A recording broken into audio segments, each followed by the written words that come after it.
Hi. So it's slightly past 12, which means it's time for the midweek RadChat. Hello everybody. How's it going? How's it going? Here's so that's how it's going. Happy Wednesday, everybody. I hope you all liked the video. It was not the strongest effort I've ever made, I admit. But that guy. I've been kind of waiting for an opportunity to pick on him, I won't lie. He's out there begging for the attention, right? Begging for the attention. What up, Philological? How you doing? Right, yes. And just generally unpopular. I don't think most people enjoy that person. Oh, right on. Yeah, it's evening there, so rock and roll. Apparently I am reversed today, which is fun. This is my left hand. I don't remember it doing this last, I don't know. But no, honestly, I'm a little shell shocked. We just finally got serious snow melt yesterday. So, I'd been busy and then I was busy and I had to get a video done and just so thank goodness my daughter brought me that video and I was like, all right, it's on, y'all. I guess I heard they do all these stunts for the good restaurants and wait for the restaurant staff to misgender them and film it while we're eating them. Oh, yeah. I included a clip of that sort of by way of introduction for this character. Which is kind of a drag queen term. I've been watching stuff about and by drag queens lately because they just fascinate the shit out of me. And they're so damn funny, a lot of them. But I had a question actually along those lines for you specifically, of course. But that's a different topic. I'm sure we'll get back to that. I had to include one of those videos by way of introduction of him berating restaurant staff because he posts those. He's proud of those. They're notorious, right? The lighting in here is just the worst, like the worst. Right. Like they are showmen. Showmen? Show people? I don't know. They're men. They don't claim to not be men, and that's part of the gag. It's like the gag, right? Haha, we're men in dresses. And I know a lot of rad fans aren't fond of drag queens because, woman face and whatever. But no. They don't live that way. It's for a show. And that I think is a central point of confusion, actually, that was addressed because I saw a drag queen responding to the classic movie, To Wong Fu, right? The classic drag queen movie. And that was a comment that he made and that someone of his friends or viewers or somebody had made. You've usually got a lot of charisma. Well, yeah, you have to be. It's one of those jobs that only certain people could do, right? It's one of those gigs that only certain people could hold. I'm not one of them. I couldn't do that shit. That flamboyant, being the center of attention all the time thing. No. Says the lady on camera. But talking to the camera is probably the hardest thing about all this for me. The lighting in here is really bad. Really bad.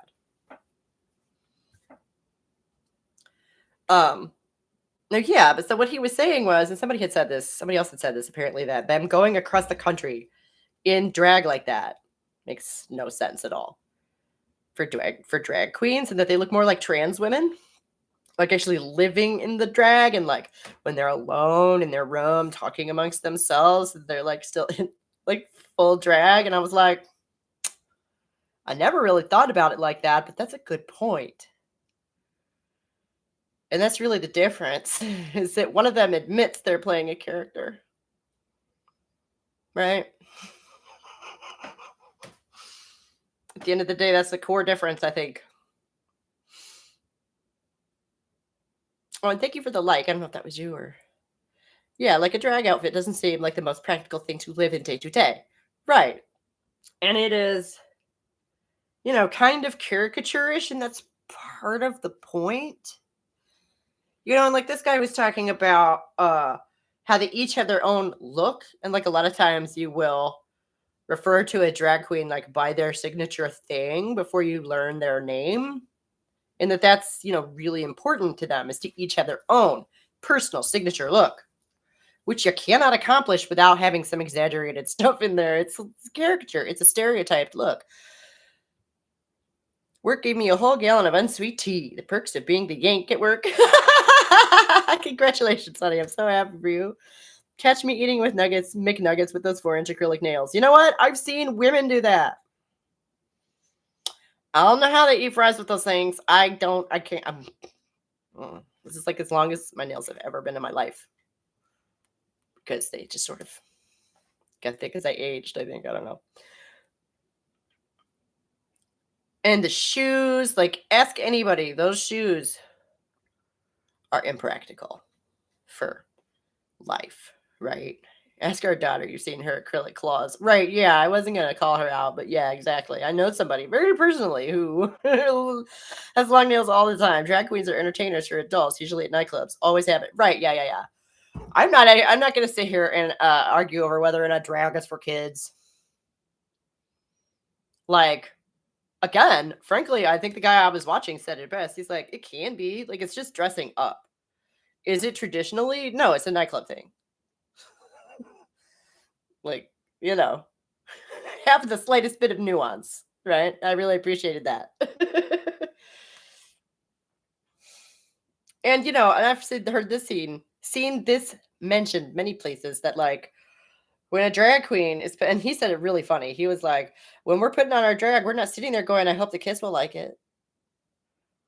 I hope the kiddies like my act. Like, drag queens are not like children centered. Like, that's not the thought in their head. They're usually gay men who, I don't know, maybe this is me stereotyping gay men, but they're not generally preoccupied with entertaining little children.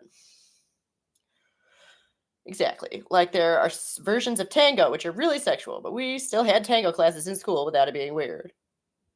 That's a good point. And, I'm fond of saying the context is queen, right? Context is the difference between something being really terrible and being really fun. Like falling from a great height of a building is probably, death. Falling from a great height strapped into a machine in an amusement park is fun and you paid for it, right? Like, so they're different. That's just have the slightest bit of nuance. We're all adults, right? Well, and even if you're not, it's something you can learn early. I don't think nuance should be reserved for adults. Goodness knows. That's not a good idea. I'm going to put this thing down. There's nowhere to put this. Yeah, I think a lot of the reason why there's this drag queen story hours is because drag queens wear bright colors. That helps those kids' attention. No agenda, just pretty colors. Some drag queens have spoken out about parents taking their children to drag shows, saying, no, don't do it. This is for adults only. They also have people read to kids in animal costumes. I feel like if you have to put on a costume to keep the kids' attention, you're not entertaining enough. I mean, just a thought. Or the story's not good enough or something. Put your heart into that performance. That's how you get people's attention. I don't care how old you are. But, I have legit seen one or two just troublemakers out there who were like, yeah, the drag queens are coming for your kids and you can't stop us. And it's like, A, why? And B, that's not helping anybody. Please shut up. Like, I definitely don't think that the majority, like again, the idea that a bunch of gay men are sitting around wearing dresses, wringing their hands over how they can get the children. I'm like, what the fuck is this? No, that's insane. That's insane.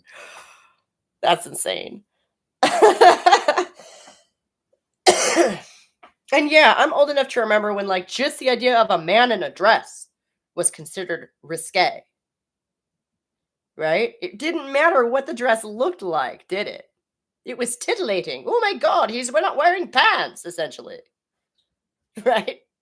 So the idea that you would take a kid to see a man in a dress before a certain point, I think, would have been scandalous just on its own. It wouldn't even matter to what he was doing in the dress. Remember when the New York Gay Men's Chorus put out that "We're Coming for Your Kids" song? Monumentally bad idea. I assume they were joking. I assume that was tongue in cheek in some way. Because again, you don't have to convert little children to be homosexual. Like, that's not how that works. That's not how that works. That's not how you get new gays, is it? Nope, nope, nope. Some people are just grow up to be gay. Some people just do that. You don't have to be groomed to do that. Like, what the fuck? It's a core misunderstanding of how that kind of thing works, for one thing. You're either interested in homosexual sex or you're not as an adult. This is kind of how that is. Mm. But no, I don't remember that. But I assume that was tongue in cheek in some way. Because, like, I hate to pull the I have black friends thing, but like every gay person I've ever known has just been a person. Like, who happens to be attracted to people of the same sex. Like, what the fuck is a big whoop-de-doo? I don't get it. I don't get it. I don't. Gay men have a slight difference in development in their hypothalamus. Interesting. There's a neurological basis for a surprising amount of our behavior. But again, that doesn't. I mean, does that mean that you could groom someone to be? I've seen lots of evidence to the contrary. You certainly can't groom someone to be straight. I feel like people try that all the time. It doesn't work.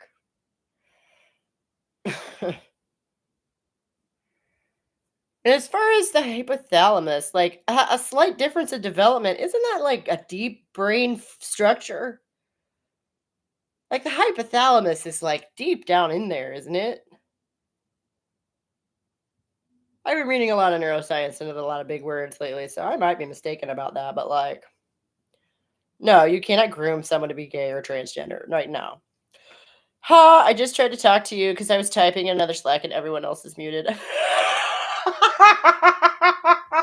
I'm sorry, baby. I can't hear you. Oh, something in my eye. Probably an eyelash.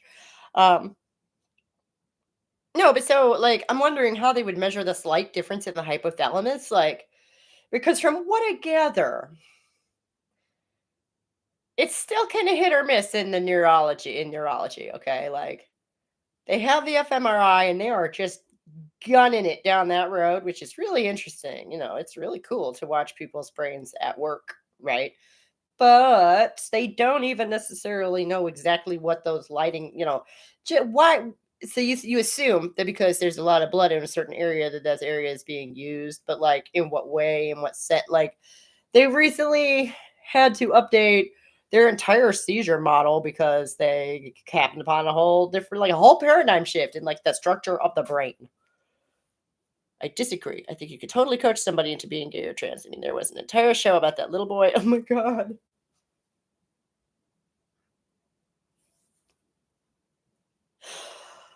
I think we're talking about Jazz Jennings, in case anybody's not picking up on that.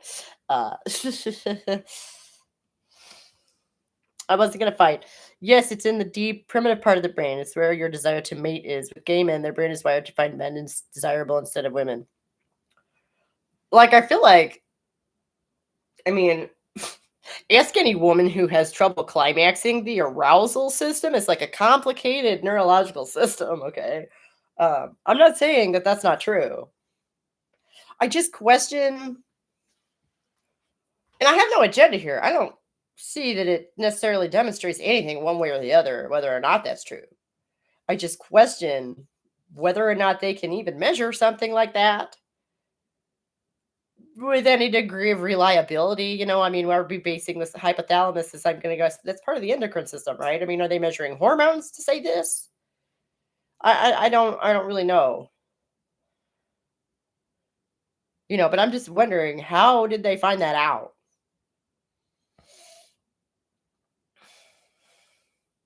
Hey, yeah, probably. Probably what? Dude, come on, man. Don't do that to me. This is a difference in development that happens during the 8th week of pregnancy. It happens to a very small percentage of babies. How on earth did they find that out? What do they know? How do they know what the developing brain of an 8-week-old fetus looks like? 8th week is a gay week. Got it. Right, yeah. Like, I truly, truly, truly, I've read stuff about hormone washes and whatever, and it's like, that's nice. If you find a masculinized brain in a female body or whatever, then that's what you found. You found an outlier. Good job. Through a lot of study and research. Well, I mean, obviously. But how? Okay, like, you can't just take scientists at their word. We've learned this. Uh, and when it comes to this stuff, people usually do have an agenda. I do not want to disprove homosexuality in any way, nor do I feel the need to prove homosexuality in any way. So I have no axe to grind here. And the idea that would have a deep neurological basis makes a lot of sense to me. That just seems really simplistic, I guess, is my issue. That seems really simplistic because oh, here's Punky. Kitty butt. Kitty butt. Messy laundry room. Oi. Chunky's done the kid right.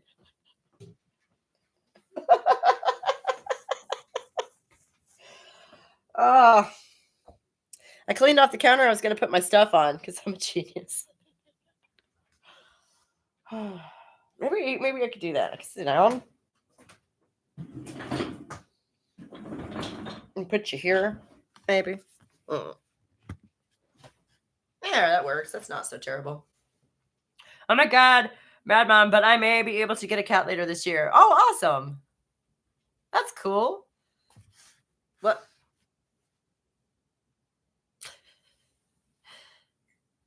Call it Oscar with a K? And like, why? Why Oscar?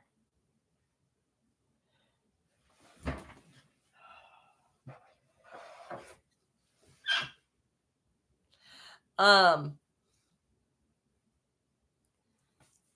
yeah, but anyway, so this is similar to some stuff I've heard about, explaining why trans people are trapped in the wrong body because brains. But like your brain is part of your body. Oh my God, that reminds me of that I mentioned this in the chat. I don't know if anybody saw it, we're there for the premiere, but sorry. I think the camera is dirty. But like this guy wants to be famous so bad that I found out right up a profile of him in the Daily Mail from a couple of years ago. And like, don't know, it just seems like a cute, inappropriately feline name. I mean, yeah. I mean, I'm an 80s kid, so it makes me think of Grouches and Ghostbusters. The pink blue brain argument I don't find convincing at all, especially because if I remember from my anthropology degree, the average brain differences between males and females are very slight. Right, right. I mean, and the thing about brains is the fMRI is revolutionary because, like, your brain is something like 90% water or some shit like that. It's ridiculous. So that, like, when you become deceased, it's the first thing to go. Like, they can't really dissect them in any, it just turns to mush very quickly, apparently. So, before this, they were not really able to map the structure of and the workings of the brain with the way that they were the rest of the body by looking at cadavers, right? But this is in its infancy, okay? They still don't know what most of that stuff does. And we also know that activities can change our neurology, so it's hard to separate out what's consequence of male-female socialization and what has a biological etiology, right? And don't forget, it's a feedback loop. Okay, and I think that's what I discovered is that it changes with use And then let's see, what am I trying to say here? Yeah, you have the plasticity.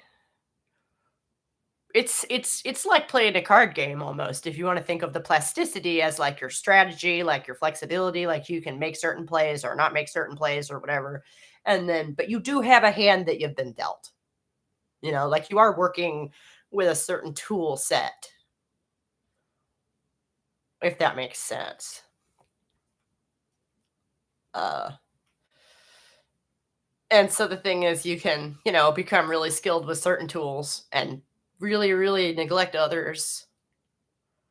Literally, like through childhood, so that by the time you are old enough to talk about it with anybody, you're like, yeah, no, I'm totally a natural with the girly shit because you made that decision when you were 2, right?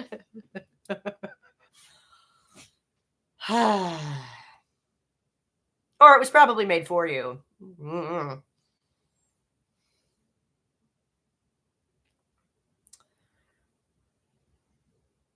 But so, like, what is social? And we talked about this a bit last week. What is socialization? What is biology? Where is that line? And I personally, like I say, I feel like I've hopped over it more than once in my own life. As far as like the interplay, like it's back and forth. It's a feedback loop. You know what I'm saying? Uh, yeah. So, but so that being the case, this is a complicated tangle of a subject. And we're never, ever, ever going to get any good understanding of it as long as we're A, insisting that gender and sex are magically separate somehow, and B, just incensed every time the topic comes up. It's an incendiary topic. It gets people's attitudes inflamed, and you're so crooked. That's not any better. What is your prediction for the 2024 election? I have not been paying enough attention. I don't even know who's running. Is it Biden versus Trump? Isn't that what we're going to end up with? Probably. That's been discussed, argued, and debated among experts for many decades. I know. I'm just sort of putting in my 2 cents, I guess.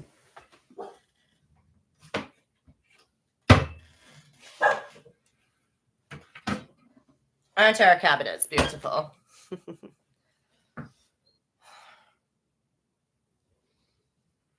Like, that's where I get most of my ideas from is I read, a lot of the stuff that the experts have written about it. But, if my parents met at a Mensa meeting, I figure I'm probably smart enough to at least consider this shit for myself.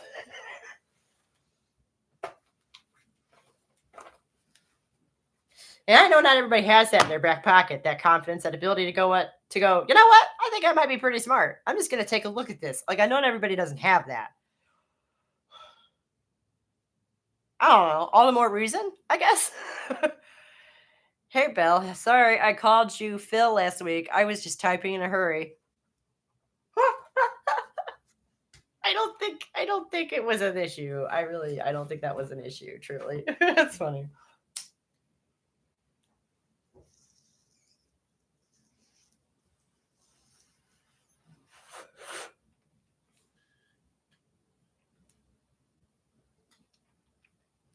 What up? Oh, you're saying hey to him, yeah. My honey at work being supportive. I gotta go in here and get my hairbrush. I can't stand this. I look so silly.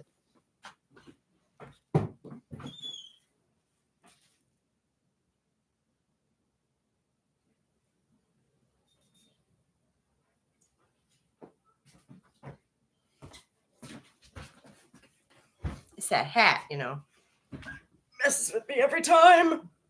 I wonder if I can even you out, There. That's a little better. The lighting is just terrible in here. But shoot, by next week it might be warm enough to do this outside. And actually stay outside. We may get to take the dogs out here in a little bit. They're quiet at the moment, but that's always temporary.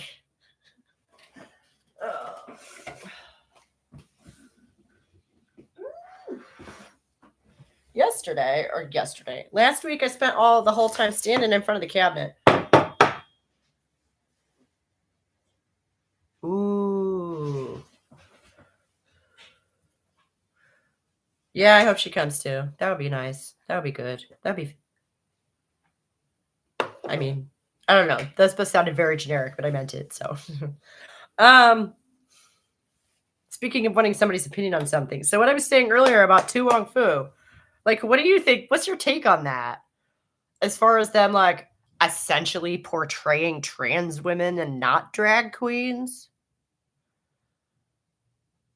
And, like, I think perhaps this has caused some popular confusion on this point over who is whom. I don't know if I've seen that movie. You are missing out. Oh my god. It's called Tu Wong Fu. Thanks for everything, Julie Newmar. But it's Patrick Swayze. Oh my gosh, Blade. What's his real name? The vampire hunter guy. It's getting darker instead of lighter outside as the morning goes on here.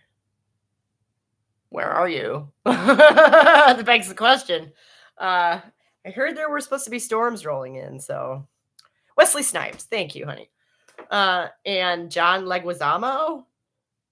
Okay, I'm already sold. Love the Blade. Right, but so like he plays a drag queen, and he does it well. Okay, so if you know him as Blade, get ready to have your mind blown a little bit. You can't pay me to spell his name, John Leguizamo, right? Washington State. Well, if there are storms rolling in over there, it'll be a while before it hits us in Tennessee, but I have heard tell that it's supposed to rain today, so your mileage may vary. Good luck. Stay dry. But yeah. Yeah, they really put in the work because okay, and the thing about you got to remember, this movie's from 95 or something, and all three of these guys at the time were like macho heartthrob dudes. Okay. And they took a real risk in making this film. And it portrays, middle America as not a bunch of judgmental rubes. So that's good. Great movie, but it makes me question the intent now. Right. And see, that's what yeah, I need it now. And that's what I'm saying. Like if you make them trans women, which really makes more sense. In as far as the staying in drag all the time, taking a cross-country road trip, especially when and somebody made this point somewhere else that like the three of them were macho heartthrobs at the time. So like the characters could easily have just put on some pants and wiped the face makeup off and not gotten harassed, on their road trip across the country. Our storms usually move up towards Alberta and the Canadian Plains. They don't move down to Tennessee. Ah, okay. I just know things tend to move generally west to east direction. A lot of folks think trans women and drag queens cross-dressers are basically just the same. Right. And I think that this film may have really helped that, sadly. Because it's a great movie. I learned from talking to both on Grindr that they tend to be very, very different personalities. Right. Oh, yeah. Oh, very much so, in my experience also. So, as much as I do enjoy this film and the performances in it and the messages in it for the most part, like, yeah, they're basically trans women. And not drag queens, because drag queens don't they make the whole thing about being a drag queen, though. Like, it is drag queens galore, okay? Complete with drag contests and drag queen rules and the whole this whole thing. It's like a fairy tale, and quite frankly, Just I've been doing a lot of I really have been reading a lot of neuroscience and stuff lately, and, like, the character of Vita Boheme to me appears to be having a psychotic episode beginning in the restaurant where he steals the picture off the wall and then prays to it, as a holy icon. Like, the drag queens are completely different than trans women. Right, right. And it's like they hung out with drag queens to create these characters, and it was all very based in, like, the camp drag culture, but they weren't actually drag queens. And like I say, the actual drag queen who I was watching review this film made a good point, which is, like, it doesn't make any sense for them to be literally hanging around in a room, not a backstage room, just a bedroom in full drag, just hanging out, having a conversation. What sense does that make for a drag queen? It doesn't.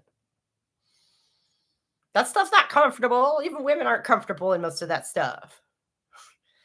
So it doesn't make any sense, does it?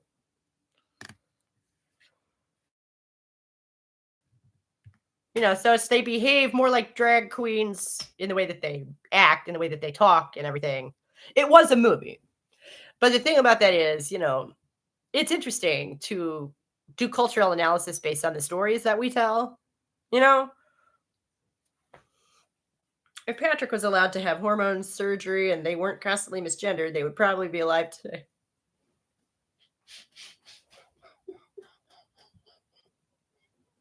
Hey, he died of cancer. That's not fair. Where'd the kitty cat go? The kitty cat is actually still there. She's just having a grand old time hanging out, listening to me babble. Say hi to the people. Say hi to the people. Yeah. A lady, a few words. Oh. She perching, right? Exactly. Oh, the dogs come to say hello. Gotta love the dog.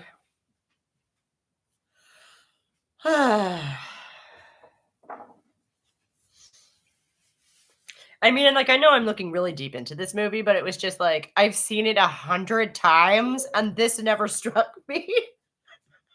So it's one of those. For me, anyway.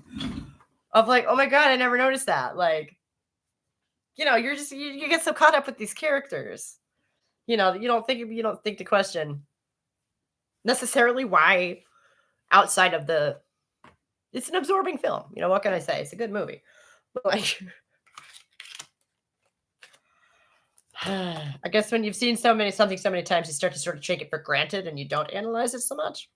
I actually wonder if we'll still have drag queen media going forward, as weird as it sounds. No, yeah. Yeah. Because especially with this confusion in the popular imagination, it's very difficult for drag queens to, like, have a space in the mind of the society to, like, exist in. Given that so many people in the LGBT community seem to treat any gender nonconformity as evidence of a trans identity. Right. They assume they're trans. The trans women assume drag queens are trans women. And Hollywood does affect culture. Oh, yeah, it reflects and affects culture. Right. And, like, I guess what I'm saying is that this appears to have been an oversight on the part of the people who made the movie to not differentiate between the drag queens and what would be trans women. Because they did both exist at the time. And I said this in the video. Trans people existed back then too. Like, if Kurt Cobain had wanted to be a woman, I really feel like he would have just gone ahead and done it. They say that about Marsha P. Johnson when we literally have him on tape saying he identifies as a gay man who cross-dresses. Oh, right. Right. This is rampant. So as a drag queen, how do you even exist? Like, if the people around you refuse to acknowledge that about you, how do you even do that? I'm looking at GOES 16 satellite at the looks like you're getting hit by a great big storm system. Oh, fun. Yeah. What time is that supposed to roll through? Right around 3, 4 o'clock when I have to be out on the road anyway? There was another movie, Carly and Connie. You might see this in too. Yeah? I don't think I've heard of that one. Who's in that?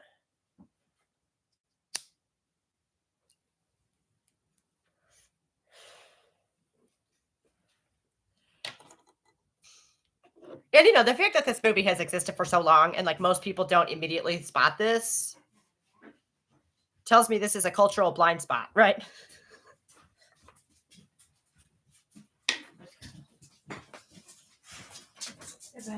Hello.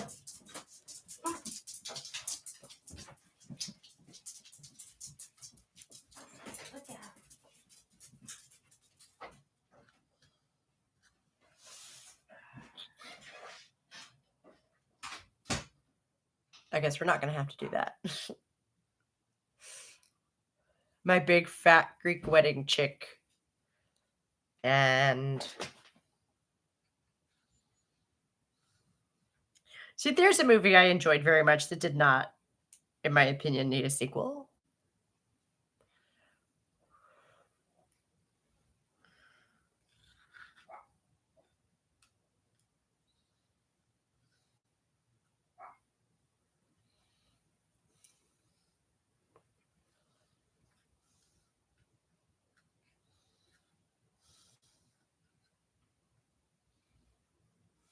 Yes, fun movie. Crap, I can't remember her name. I can look it up. I just, like we just watched Tu Wong Fu the other night. Mainly as a palate cleanser because I knew it was going to be funny and heartwarming. So much American media gets unnecessary sequels or extra series. Oh, no argument. And then there's, good stuff out there languishing in the nether regions because I don't know. I don't know why.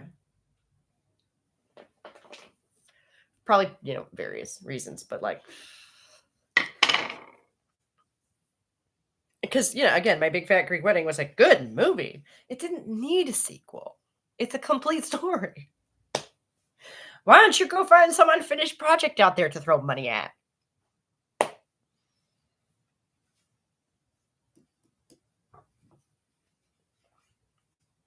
But it just goes to show the conflict between art and capital. Because you can't know what art is going to be successful before you make it. You just can't know that. Which makes it a really risky bet. Capital hates that shit. Nia Vardalos. Yeah, that's the Big Fat Greek Wedding girl. Yeah.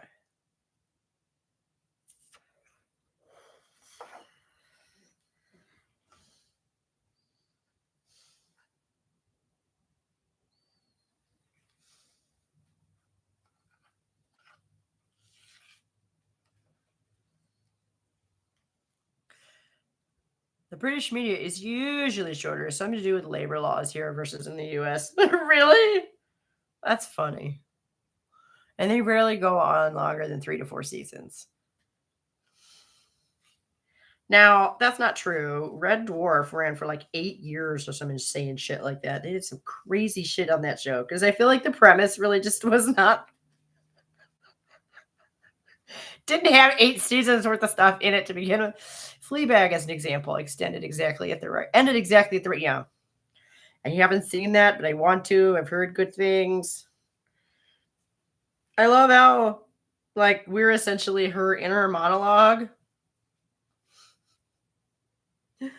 And then the way the one character's like, who are you talking to? Like, that's catnip for me. That's so much fun playing with that kind of narrative tool like that. Oh, it's so much fun. So yeah, I've wanted to see that. Alas, it is one of the many shows and movies and books that I have not had time for lately. Believe it or not, the neurological research is part of the book, part of writing the book. It's such a rich text. One of the best written shows I've ever seen. Yep. That's what people say.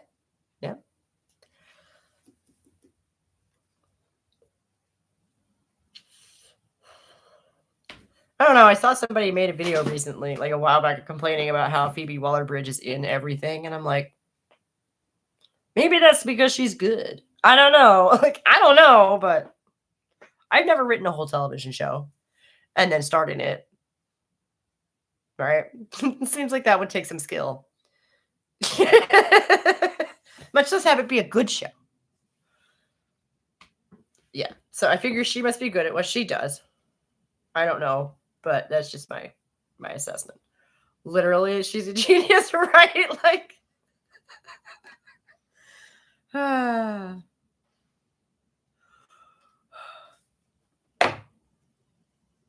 like that's not always true. Popularity does not always equal quality, sadly.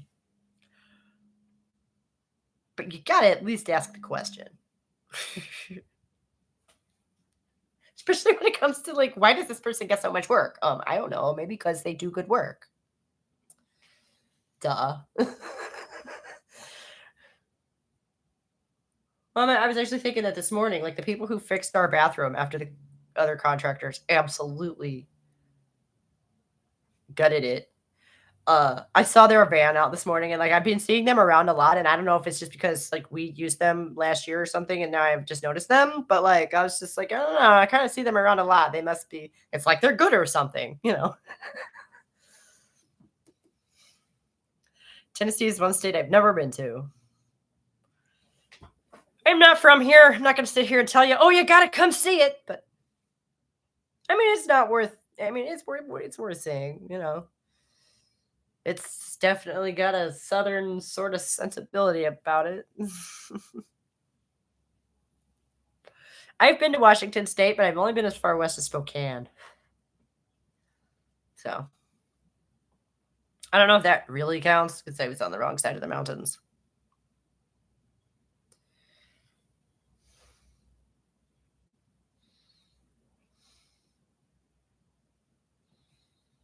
It was beautiful though.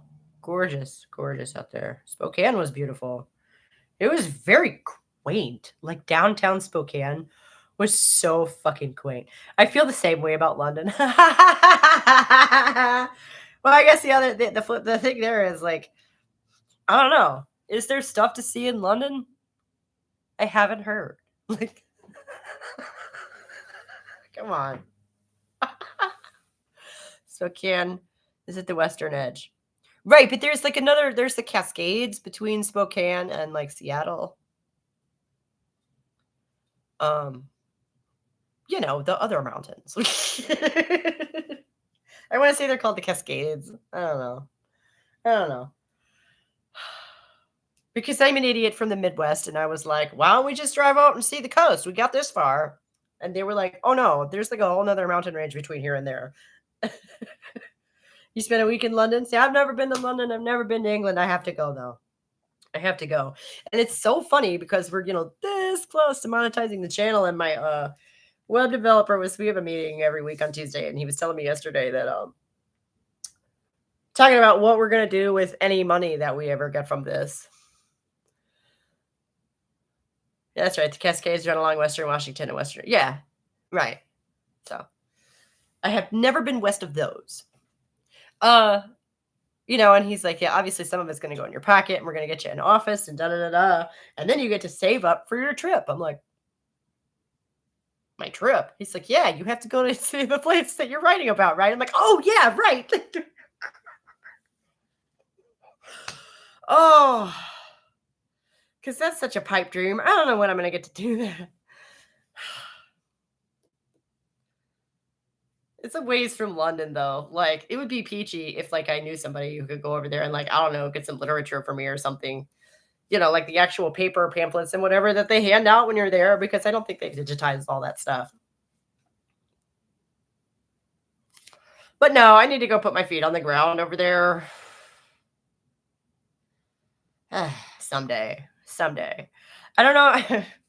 Honestly, I could do England without doing London, which is probably weird, I guess. I mean, of course you want to see the tower and stuff, but like the Cascades actually go up into BC across the Fraser River. are the coast mountains that run across the BC along the BC coast.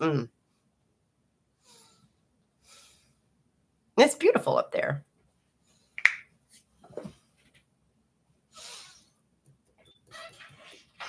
Rainy though, I guess. Like not just today, but overall.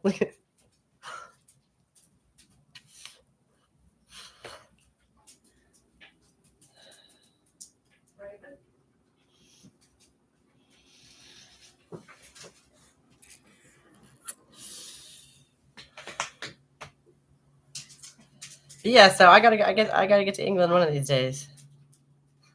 Good girl. Good girl. Visit Chester in England and then take the train over to Conway in North Wales. Why Chester and Conway?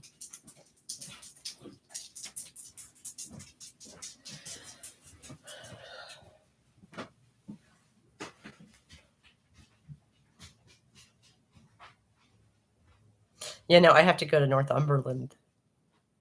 Yeah. So,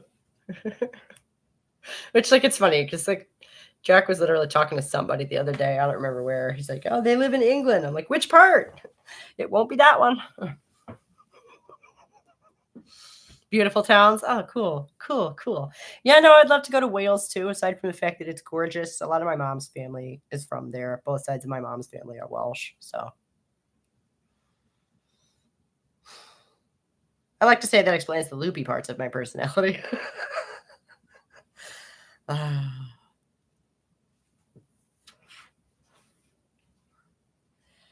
But Wyatt and Davis. So yeah. I don't think you get much more Welsh than either of those, you know. Well, in that they're pronounceable with English letters, but yeah, it's pretty there too. Go to the Lake District. Oh yeah. I'd love to do that. I mean, really, I could spend quite a while, you know, going to this and that place. Probably before I get to any of the touristy stuff. Uh, that's what happens though, you know, when you get to know a culture, I think. Yeah. Worcestershire, Hambrington on Thames. Not a real place. I just wanted to come up with a silly name. It could be though. It could be though. My dad is from a town in Indiana called Newcastle. And I love how the real Newcastle is Newcastle upon Tyne. It's not a hyphenated name. I love that. It's so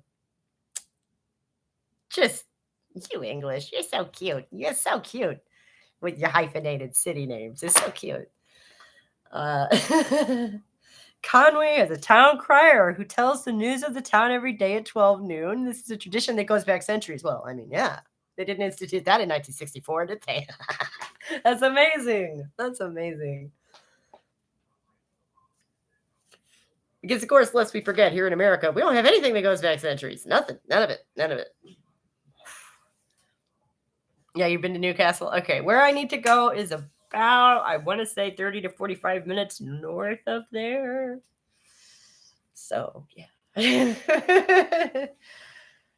Part of London I grew up in is tooting. It means peeping out in Old English. Nice.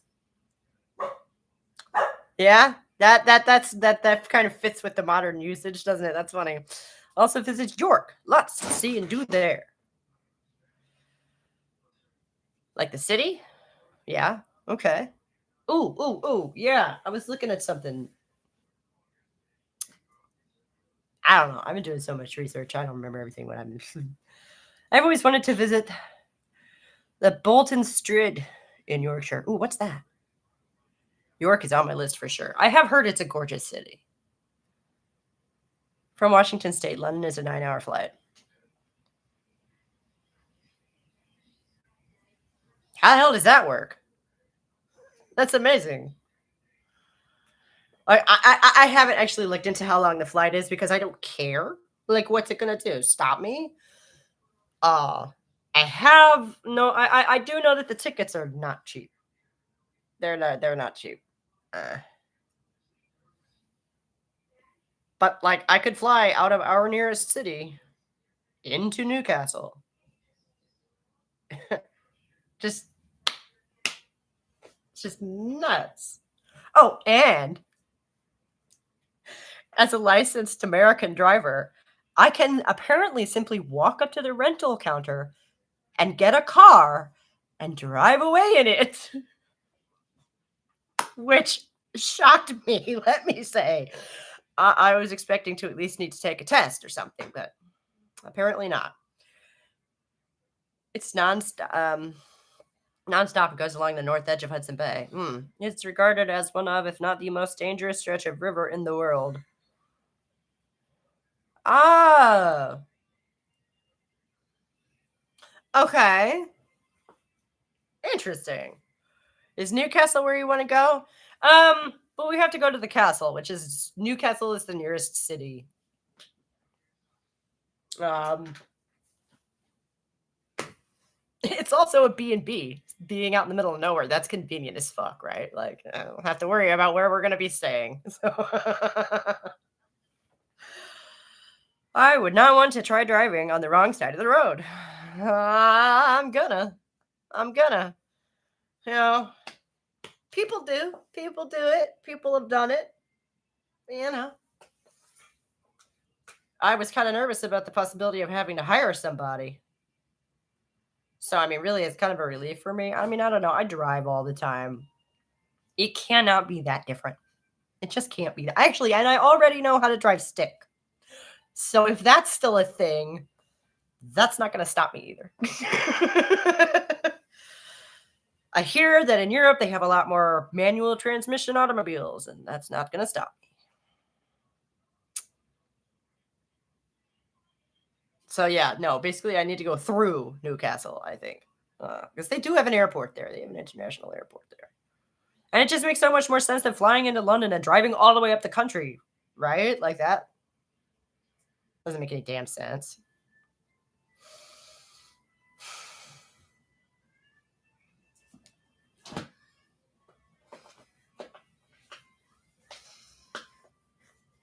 It's a lot easier to do that in the UK than a place like Bangkok. When I was in Thailand, I let the locals do the drive. Right. And the other thing is, like, the place I want to go is out in the kind of off the beaten path. You know, it's like not a big urban area. I'm imagining some country roads. Okay, like I'm not trying to go run the British equivalent of the Indy 500. You know, Brit Rail is the way to get around the UK. The rail does not quite go where I want to go. I would have to walk there or get a bike. Which, like, worst case scenario, you can sleep in a car. Just straight up.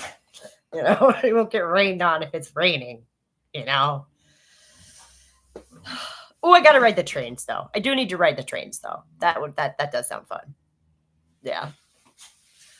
They just don't quite go where I need to go. So I mean, you know, and thank goodness for that. You know, they had to leave some countryside. Yeah, stick with the country roads for driving. Right. But yeah, I don't know. They had to leave some countryside alone when they were laying all that rail. Like, I'm not mad that the railway doesn't go there, but I'm gonna have to get myself there. That's fine. You bitches need to calm down. Ooh, are you investigating some obscure witch coven out there in the countryside?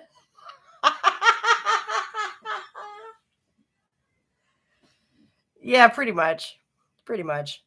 It's the setting for the book, which is why I need to go there. Because there's just only so much you could do with the Google 360 view. England's climate is similar to here in Western Washington, gray and wet during the winter. Right. Right. No, I'm about as familiar, I think, with the climate and the culture as somebody can be from afar. You know.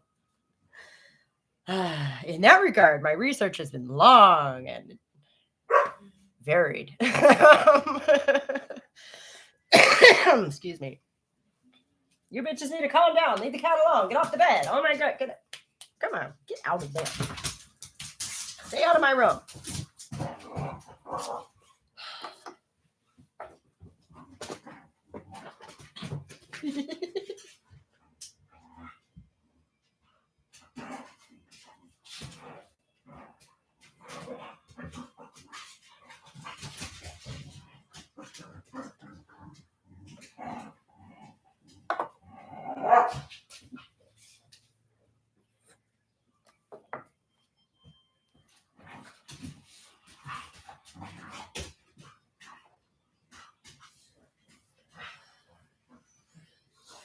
I want to say I've noticed that the weather in like Seattle and London is pretty similar. I want to say I've noticed that because I'm the kind of nerdy person who noticed that like you can put a bunch of different locations into a weather app.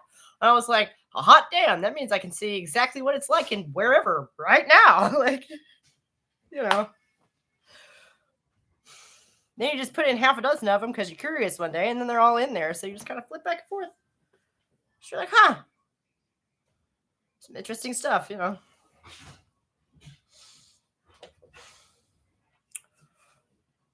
But yeah, as far as investigating some obscure witch coven out in the countries, yeah, pretty much. Oh my gosh, I would love to get. Where does a person go for like local records these days? Paper stuff. The king of Sweden once said that Seattle was the U.S. city that was most like a Scandinavian city. Did he mean weather-wise? Has he ever been to Cleveland in February? If not, he should check it out. He would feel right at home. Most cities here have libraries for local history paper trails. Okay, what if that village doesn't exist anymore? What then?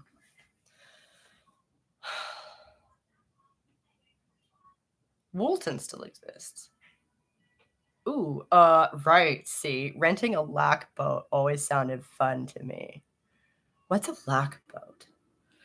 Weather, culture, and how the city is laid out. Oh, how the city is laid out. Okay, structurally speaking, that's interesting. I'm not sure what about Scandinavian. I don't know enough to say what it is about Scandinavian cities that would make them structurally like distinctive. I guess check in the library of the nearest municipality. Right. Okay. Like I say, I think Wilton still exists. Maybe they have a library now. County courthouses still have paper records. Right, but we're talking England. And in the United States, that's some advantage. Sometimes it's like there's paper records going all the way back because all the way back is a whole 150 fucking years,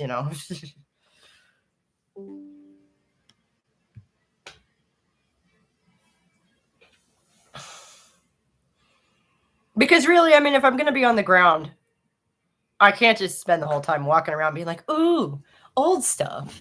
Wow. Like, I should probably actually try and do some research that I've been limited in doing by being over here. Hey, if I start planning on a trip tickets hotel in Newcastle, do you want to get a local guide or something? Baby, it's chilling. It's just that's the closest city. Okay.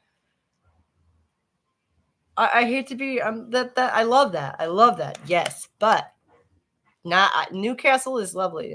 Actually, I've heard it's a shithole, but not the point.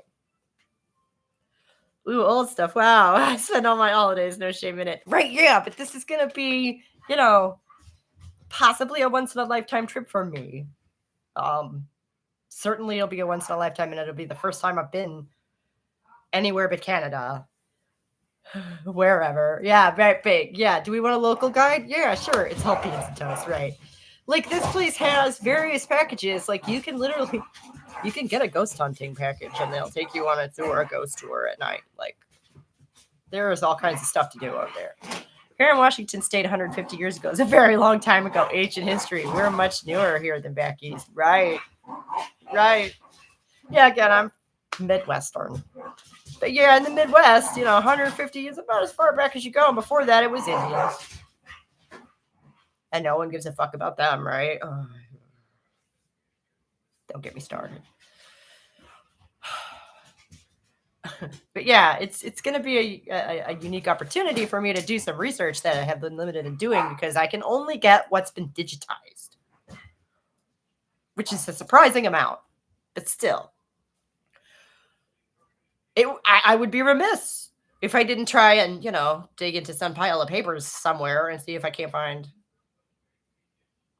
whatever, anything. I should probably get a, better idea what the fuck I'd be looking for exactly. I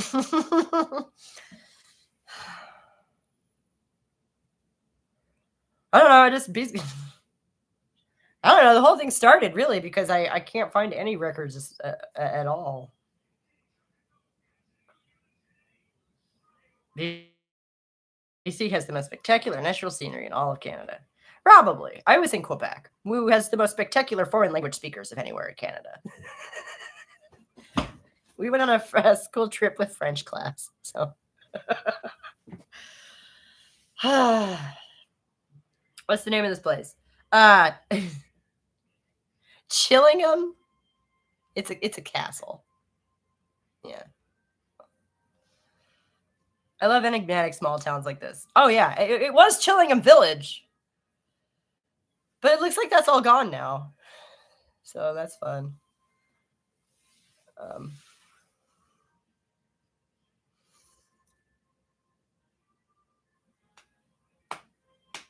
And yeah, that's what really started all of this for me was I was, long story short, I was just being a nerd and looking into some stuff and like ran into a complete dead end, which makes no sense given the context. So my imagination kind of ran away with me, and here we are. So like I would be remiss if I didn't go and look for something while I'm there. What up, Looney28? How you doing? I've never been to Quebec. I've been to Nova Scotia, PEI, which I should know what that is, and New Brunswick, never Quebec. Thank you. Yeah, no, Quebec was lovely. Montreal is beautiful. It's very old, old worldy. And many people do speak a dialect of French there. Our tour guide was Parisian. Prince Edward Island. Okay. See, I've heard that's really pretty too. Cold though, right?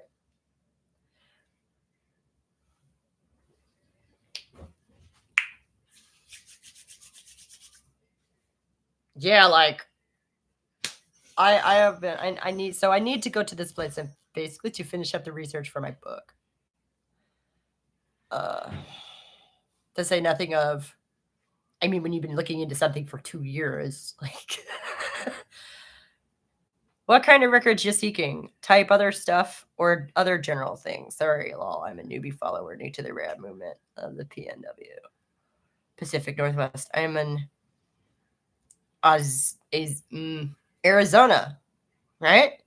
Ooh, but it's warm there today. Let me just from the Chillingham Wikipedia page. I'm intrigued. Oh my god.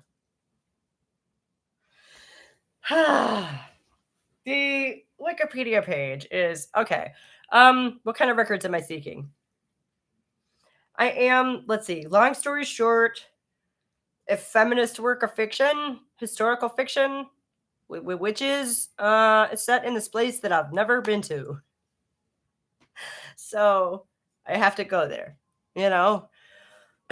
It's a high of 55 today in Phoenix. Nice. But y'all aren't expecting rain. It's supposed to pour here later. Right, yeah, of course, witches. It's a feminist icon, right? It's you gotta have the witches. Prince Edward Island is pretty. It's where all the Anne of Green Gables novels were written. That's right. I knew that sounded familiar. My girlfriend and I visited the Anne of Green Gables house. Right on.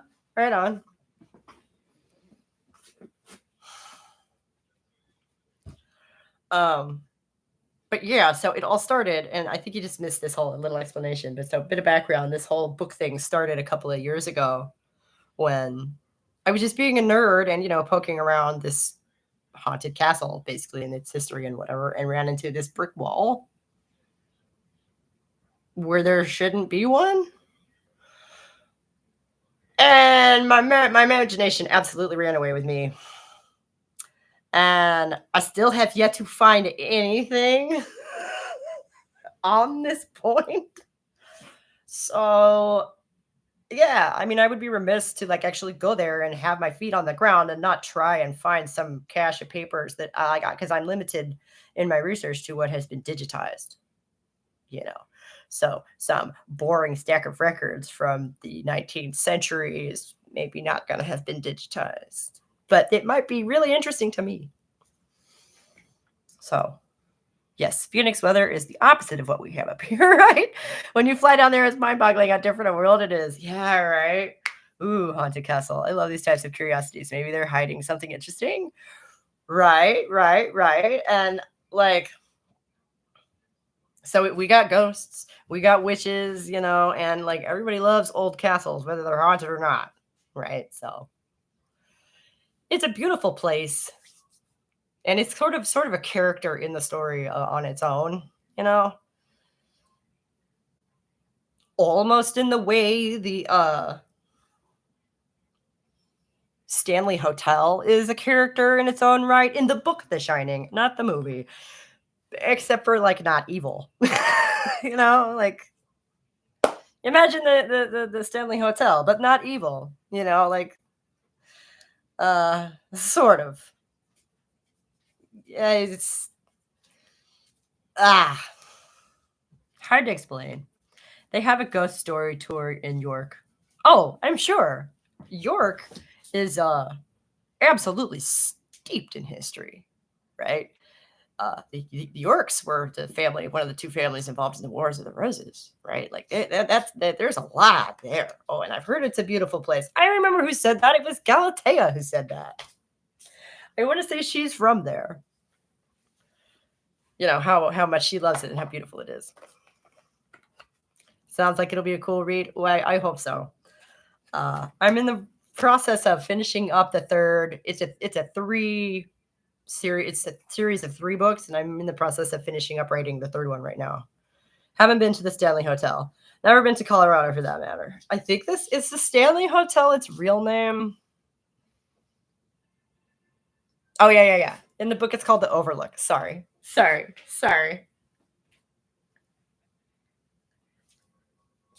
It really is kind of like that. And I renamed the castle in the book because, well, fiction and I don't know, liability. I don't know. I don't want anybody coming after me for anything. And I don't really know anything about British law or, that's the real name. Sorry. Yeah. No, I meant the Overlook, the fictional version, obviously. I cannot speak to whether or not the Stanley Hotel is actually a living entity. Plus, the Overlook gets blown up at the end of the book. So, like, spoiler alert for a 40-year-old book, a 50-year-old book. Sorry. Do you remember the old Peppermint Patty commercial about finding ghosts in York? Somebody said it's cold, must be a ghost, and the tour guide is eating the peppermint. No, but that's a funny pun. Yeah, I feel you. It makes sense to rename for fiction. Right. But it is 100% this real place. And so, and it's the kind of thing where, like, if you know anything about the place, you will recognize it eventually because of the distinguishing features and whatnot. But, plausible deniability or like, I'm not trying to rope anybody into my nonsense necessarily, If you go to the Stanley Hotel, remember that it's 7,800 feet in elevation, so be prepared, right? No. I have no real interest in going to the Stanley Hotel. I have to go to Chillingham Castle,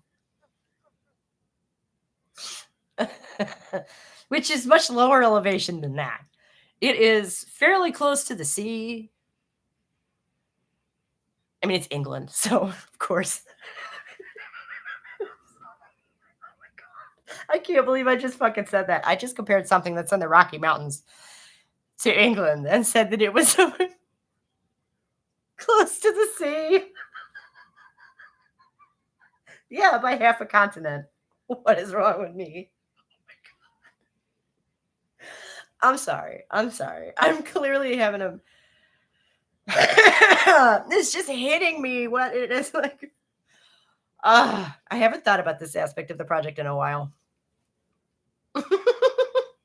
I've been focusing on the writing and, keeping the channel going because going back to that for a moment, we have had everyone home for 2 weeks, which has been hectic and crazy, and I've just been happy to get the videos done and out for y'all. So England is a country that lives by the sea. Right. Yeah, yeah. I hear it's an island. We're part of one. Anyway. Yeah. So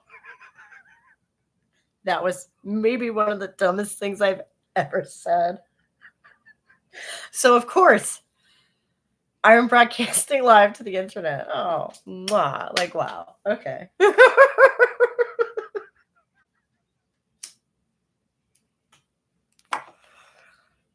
Europe wishes it was an island too of itself, yeah, right? Speaking of the channel, we are 7 away, so y'all need to share. Ooh, thank you, baby. Yeah. We are within 10 subs of the monetization threshold, and then we got to get the shorts out. Like, oh my gosh, Jay is such a downer. Sorry, I don't usually name people, but like my web developer yesterday, he's reminding me, and then we got to get them shorts views too. I'm like, oh my god, that requirement like brought a tear to my eye. Like a million shorts views. I don't even do shorts. I don't even like shorts. I don't even what? Why? Oh. But we're gonna do it. We're gonna do it. We're gonna do it because yeah, as far as the book, there are all the themes, and stuff that I talk about here on this channel are woven into the story because I think fiction is a much more effective method of delivering information and messages. It's so much more universally appealing and intelligible, and it's so much more durable. And like a fictional character can sort of belong to everyone in a way that nothing else can really. Colorado has roads that go up to 12,000 feet. We have nothing like that here in Washington. Our highest town is Waterville at 2,600 feet, which is utterly laughable by Colorado standards. I'm from Indiana. So there you go. You know what our highest peak is? There are none. So very cool perspective. Not unlike the Inuits use folklore to teach their kids boundaries. Right, exactly. Storytelling has been, mankind's method of teaching forever. And, I can give you a couple of modern examples. For some reason, the first one that comes to mind is Atlas Shrugged, which is a fictional story about a fictional dude who does stuff in a fictional world. And yet, it is, for some reason, the foundation of an entire political movement here in the United States. That's interesting. And then you have characters like Sherlock Holmes, who I still meet people who think he was a real person. Like, after all the movies and TV shows that come out in the last 20 years, I can't believe anyone still thinks that, but he wasn't, Yeah, that's right. Fiction is way more powerful than nonfiction. Right. For so many reasons. Okay. And yeah, I know that book and about John Galt. Right. Right. So, that's just one example. Okay. Here's another one. Ignatius Donnelly wrote a book called The Antediluvian World in the 1890s, I want to say. He was a retired politician who incidentally was an integrationist. Okay. He was for civil rights when that wasn't even a term. And then in his old age, he wrote this science fiction story, which is where like easily 50% of the shit people say about Atlantis comes from. It's fiction. It was written as fiction. And now it's coming out of the mouth of some of people who call themselves scientists, which is funny as shit and scary as hell. And I want some. Don't we need that? Come on. We need to be some of the ones doing that. Come on. Whose ideas are better? Jeez.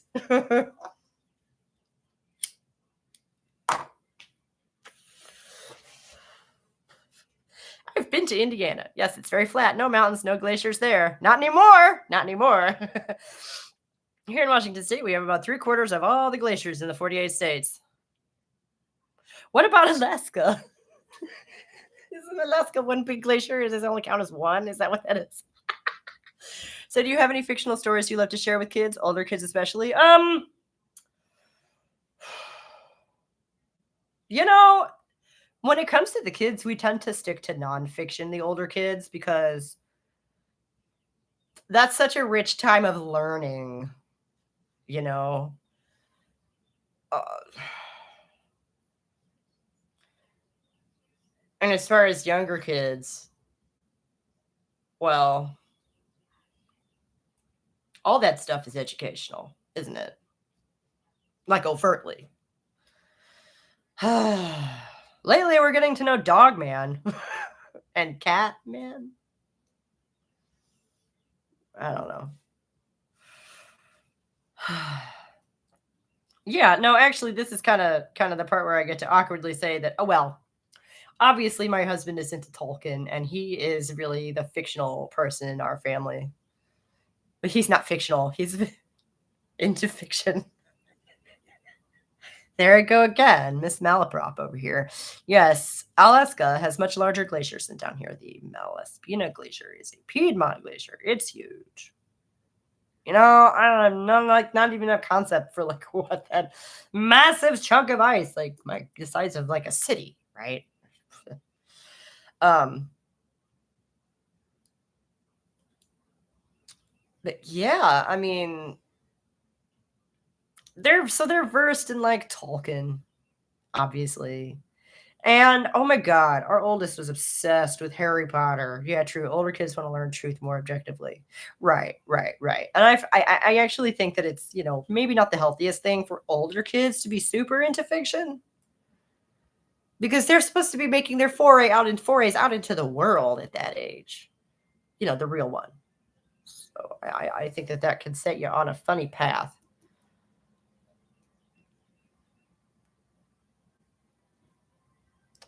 And older kids do better with demonstration than metaphor. The glaciers are much bigger up in British Columbia too. They have an ice field along the coast mountains that's 10 times larger than the Columbia ice field, which sounds impressive. Again, I have like no basis for comparison, man. I'm sorry. Big ice is big. I don't know. Canada is massive. Like, just look at the map. It's like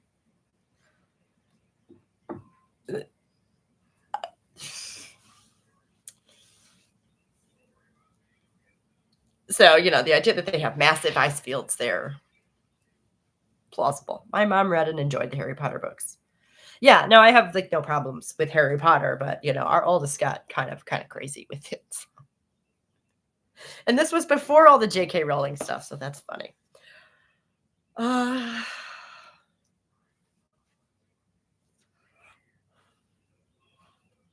don't know. Frankly, I was going to say a lot of the stories we tell are family stories, but those aren't nonfiction, I don't think.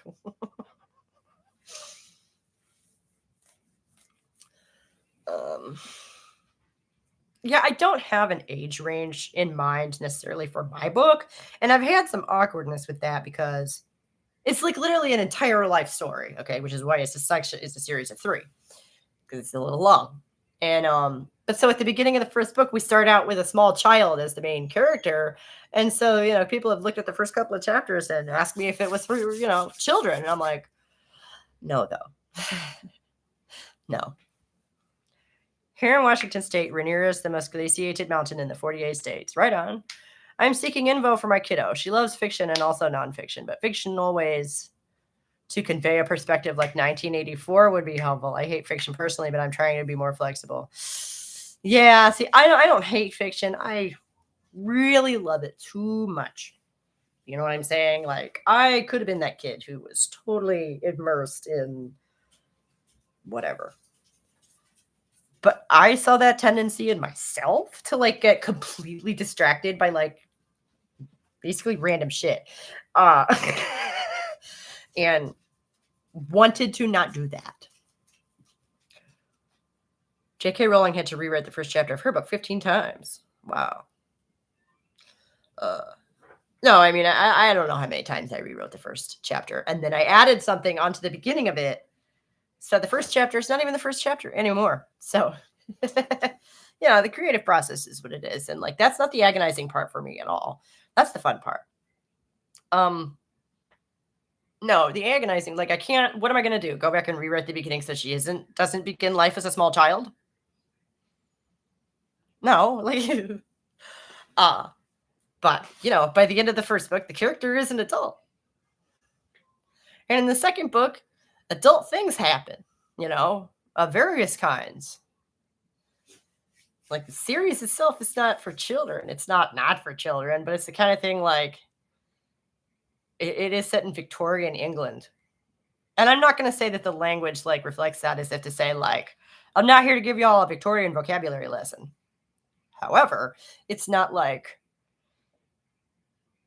going to be the most approachable thing for everybody.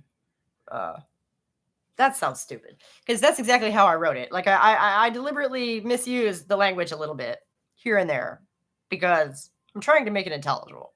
Hermione Granger was badass. Right on. Right. Yeah. I mean, right. I don't feel like anyone is disputing that.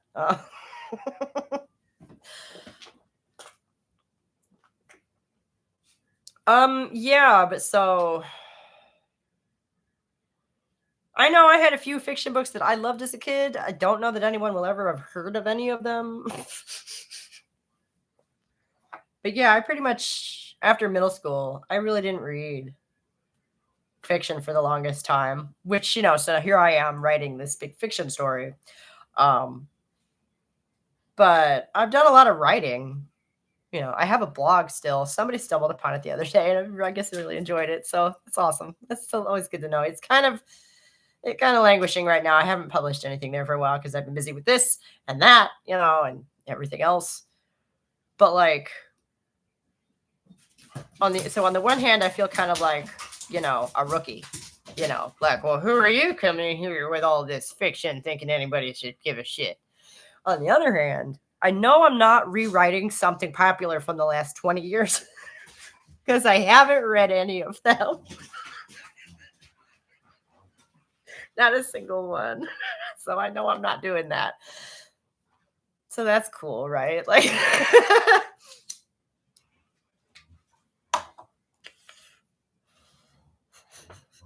like whatever the most popular tropes are. I mean, I have looked into that because I don't want to be so completely off trend as to look like out in the weeds. You know what I mean? Speaking of reading, over half of U.S. adults 16 and over are unable to read better than a fifth grader. And 12% can read at a college level. I mean, that's not good. But, it makes me question, like, number one, what's with all the statistics? Are you an encyclopedia? Number two, I'm not sure. Those measurements are sort of subjective and have shifted over the years. So, we would have to have a discussion about what exactly your metrics are before we could really talk about, the 12% at a college level, for example.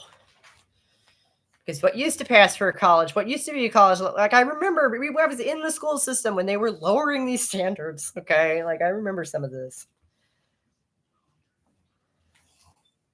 This was determined by the Department of Education. Well, right. I mean, yeah, but like I say, even their standards have changed over the years.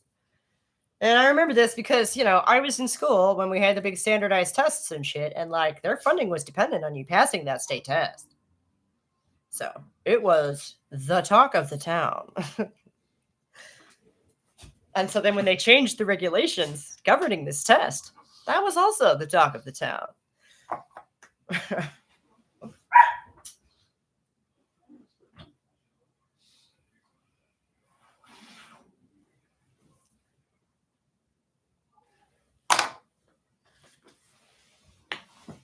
I guess that would have been right around 2000, 2001. Jesus. Was that No Child Left Behind?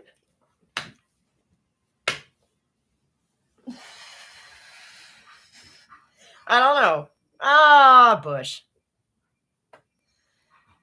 What a guy. What a guy.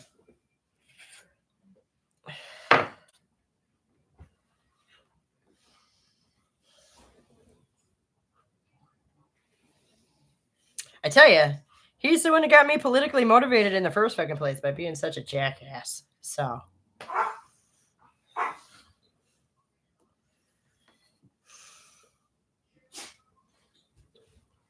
And then 9/11 happened, and all of a sudden you weren't allowed to not like him, which just made me dislike him all the more. No, yeah, right. 2001 was definitely Bush, but did he do No Child Left Behind the first term or second term? I don't remember. Because by his second term, I was out of school. So that would not have affected me. Which is what I thought happened. But now I'm looking back at it maybe I'm not exactly sure when that happened. And we got about half an hour left. You guys have been keeping this really fun this week. Thank you. Thank you. The dogs are being fun too. First term. Okay. Well, maybe that's what that was then, because they rolled out some big change in the regulations to the state standardized test. Plural. And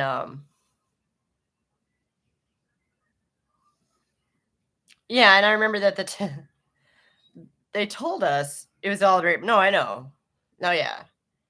Educational initiatives are so much bullshit. Look at the state of the school system if you want proof of that. But, oh shoot, what was I saying?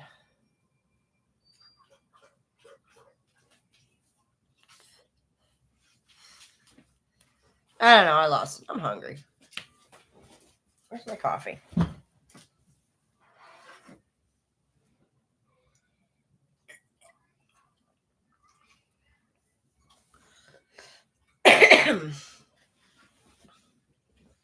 But yeah, so I was just too young to vote against him the first time.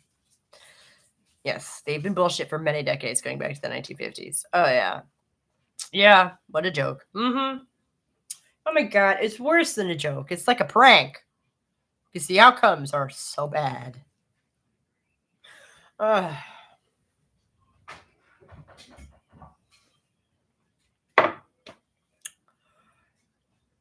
And it's one of those things you look at it and you're like, was this designed to fail? And then you remember who did it and you think, maybe.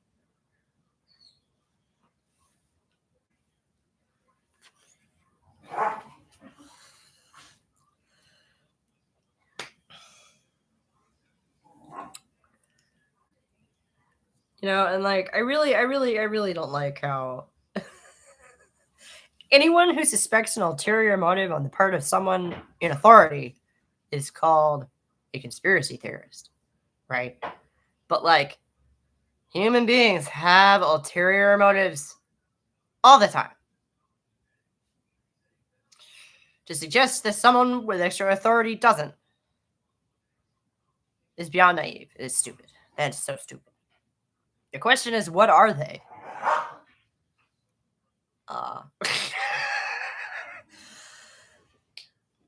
Is this where the gender critical INFJs hang out? Yeah, I think so. We're a small club, but it's cozy, And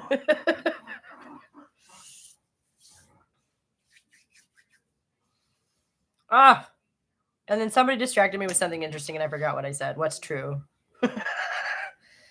Right? Yeah. There wasn't one, so I had to make one. Welcome. Yeah, here's to that. I'm gonna pop over here for just a second.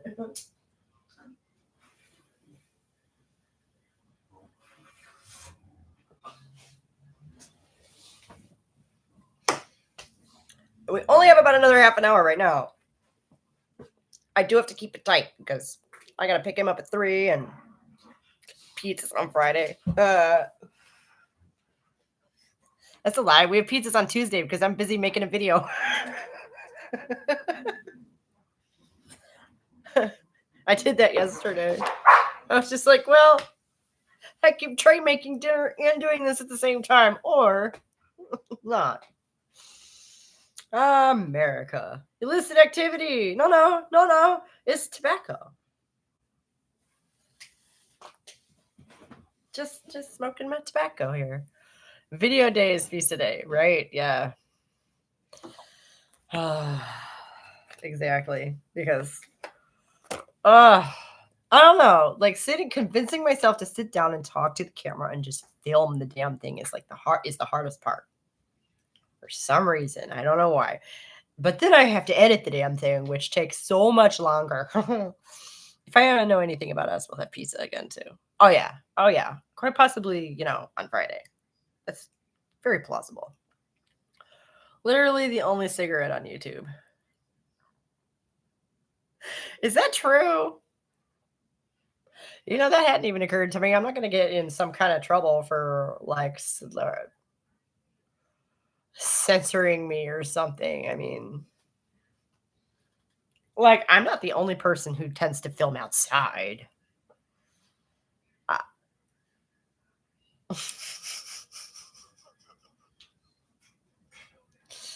yeah, it's left over from my rock and roll days that I mentioned in the video.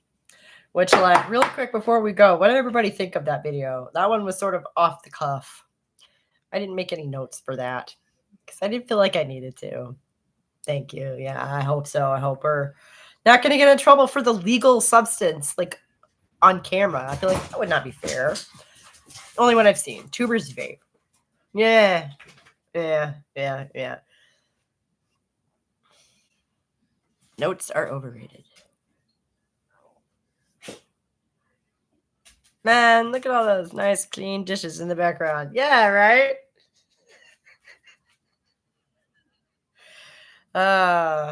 Some man did them before he left. It was really weird.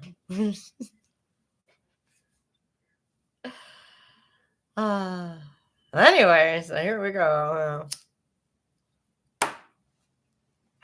But yeah, so like it was sort of an off the cuff video on the Kurt Cobain is Kurt Cobain trans thing because in a word, no.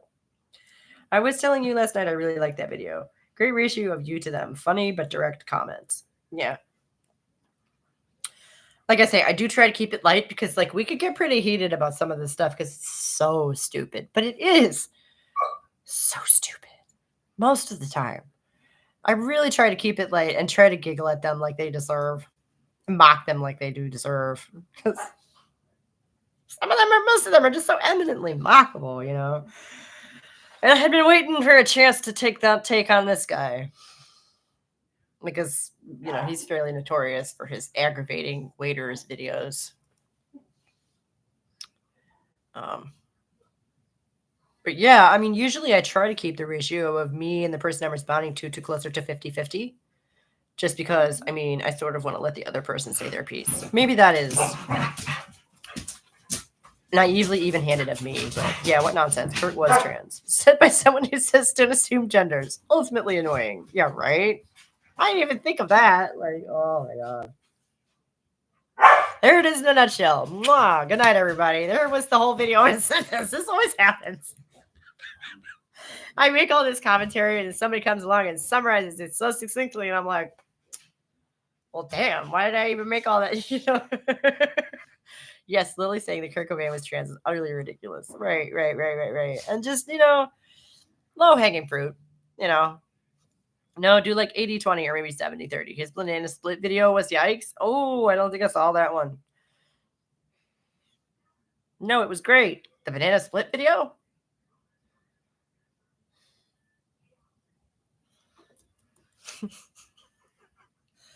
I mean, I feel like a guy like that, if he didn't take himself to, my video. Thank you. I mean, as far as ratios, he keeps bringing that up. What do you guys think about that? Because I try to find something where I can let the other person talk and have them not just be stupid. I mean, this one was really short, but he said a mouthful, Been a Son is a trans anthem.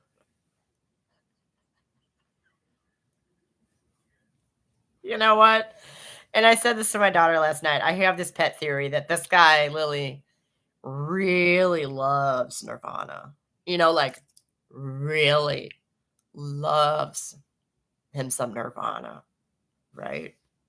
And he wants to identify with all that so hard. He's getting his banana split soon. What? Kurt Cobain grew up here in Washington State, over in South Aberdeen. You're right. Yeah. Famously so. Famously. Seattle's the home of grunge, yes. Famously.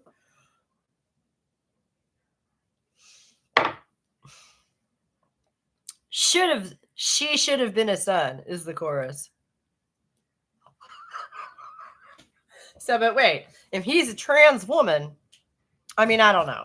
I don't know that song really well enough to sit here and pretend to analyze it for you. But just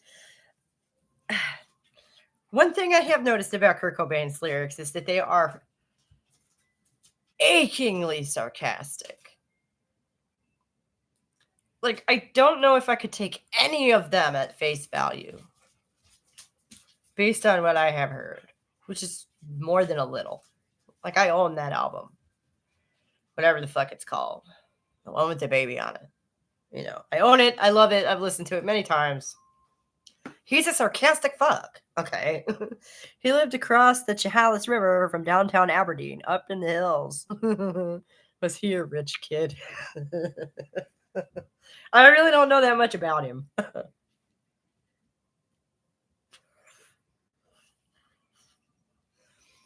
I probably don't know as much about Kurt Cobain as Lily does. I don't know that that's relevant.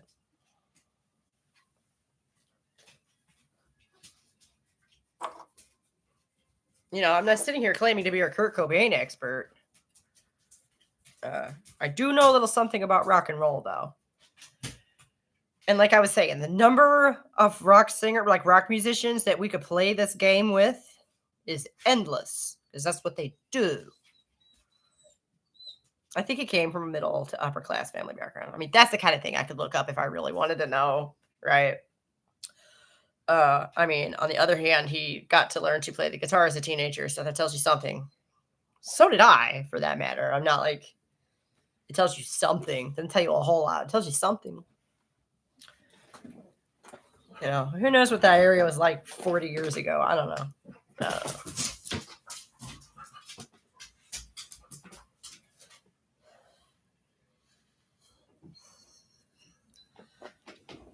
Yes, male rock stars are very male and masculine. Right. And they flaunt. It's like, okay, I'm going to age myself here, but if anybody saw 30 Rock, there's a very strange episode from, I think it's the last season, where there's a gas leak and everyone is hallucinating, and one of the characters is speaking to his self from the future, and his self from the future is wearing a tie and a shirt that completely clash with one another. And he's like, what do you mean you're more powerful than me? Like, you don't even know how to match your clothes. And he's like, no, I did this on purpose. This is called power clashing. I do it because I can. And it's like that. It's like that. Male rock stars wear women's clothes to show how they're so macho they don't give a fuck. They don't have to,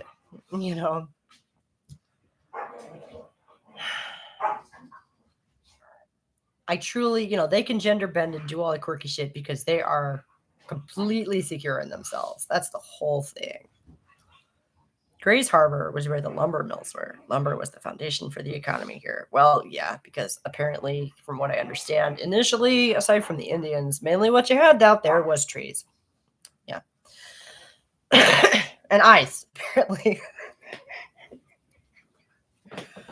Ice trains used to be a thing.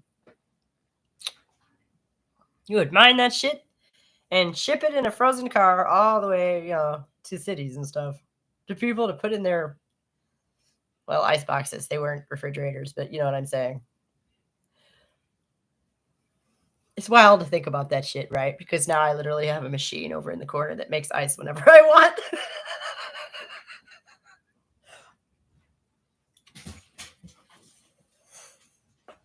Worst thing about it is it's noisy as all hell.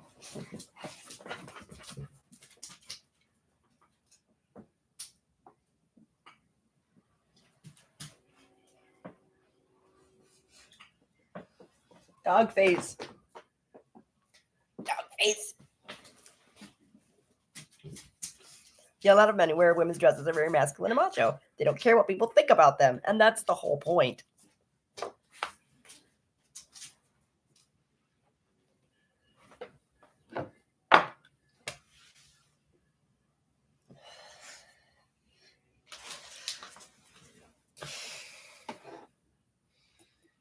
You know, and that's why rock stars do it. Because what's the other side of the reputation of a rock star? Groupies. Who are what? Women. Almost universally. Okay. You know, I've literally read one of the most common reasons that guys go into music is to get women, to get laid. Because musicians get tail. Okay, that's why they do it. Especially when they're younger. Which sounds like one of the straightest, dudest things ever.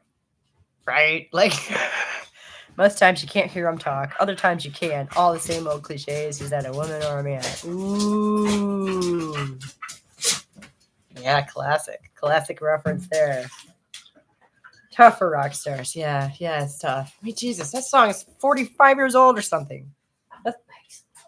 Oh, okay, that's fine. I was just talking about the ice maker, too. That's so funny. I was. No, she's over there using it. It's like I summoned it. That's funny.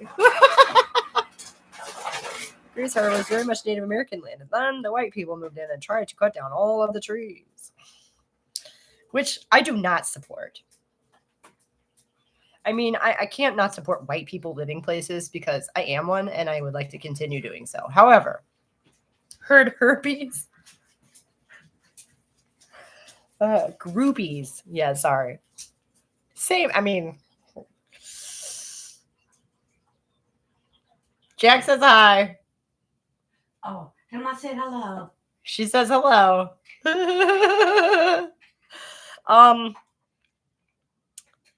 Yeah, but I definitely don't support cutting down all the trees. No. Bad idea. No. It's going to be a no from me.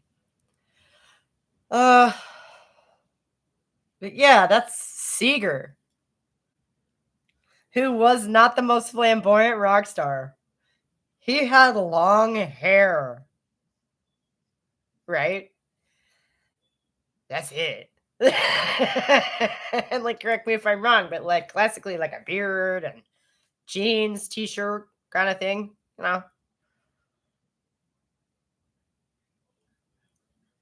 Which, you know, I guess just goes back to what I was saying is like at one point, and I think I would say I remember this, is that like just the idea of a man in a dress would have been scandalous. It doesn't matter what the man is doing while he's wearing the dress or how revealing the dress is.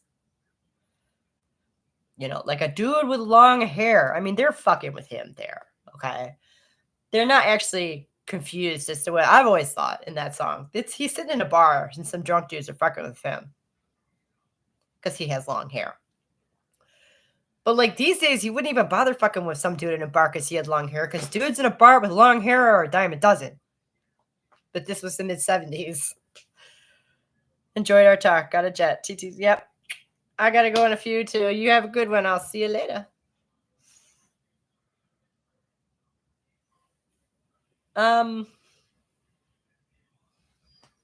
6 of 1, right? Yeah, that's the groupies and the herpes. Whatever. One leads to the other, I suppose. Talking too much. My smoke keeps going out. Excuse me. But yeah, Seeger is an interesting example. And like, of course, they say nobody was confused. So, but I've heard people, you know, in old interviews be genuinely confused about people like Bowie back in the day, whether he was a man or a woman, you know, and he really pushed it. But Aberdeen was very much the Wild West back in the 19th century. Competition was very fierce between the different lumber mills, and they resorted to unethical means to outdo the competition. Well, that's capitalists for you. Yep.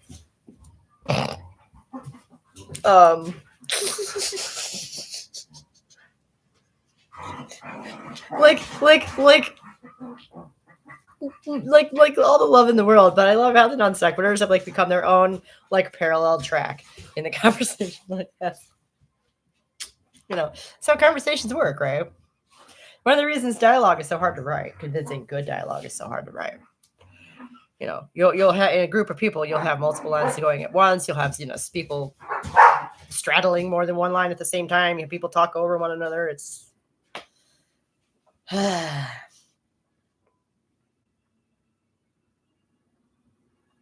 which that's probably the most interesting challenge of writing fiction, frankly, is to write dialogue that doesn't sound stupid.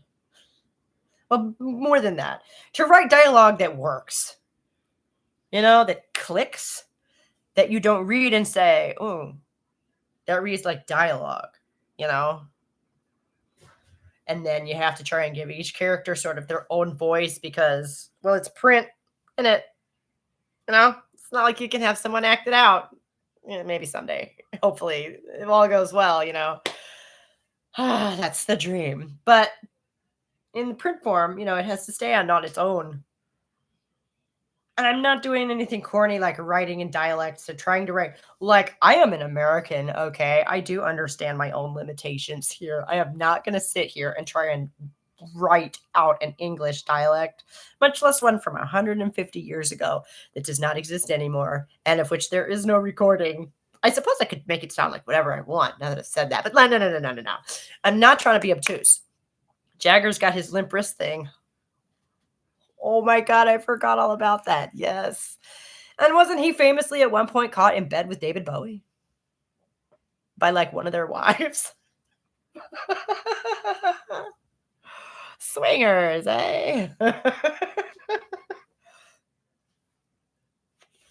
I imagine Stephen King and J.K. Rowling know this all too well. Oh, yeah, no, yeah. Well, I think that's one of Stephen King's great strengths, honestly, is his dialogue. I've read a couple of his. I've read The Shining. I've read parts of it, which I did not like. I don't necessarily enjoy Stephen King's writing. It's good, but I don't necessarily enjoy it, Historical fiction is a major challenge to write. Yeah, right. And I mean, on the one hand, I see a lot of stuff about world building and how people get lost, like in world building. And I'm like, well, I cheated with the world building because my world is essentially Victorian England. Check and mate, my work here is done. Like it's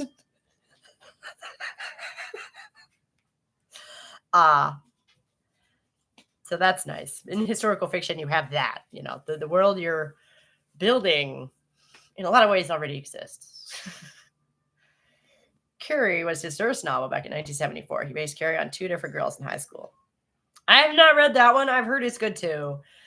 I know The Shining is based on some of his own experiences, which is terrifying.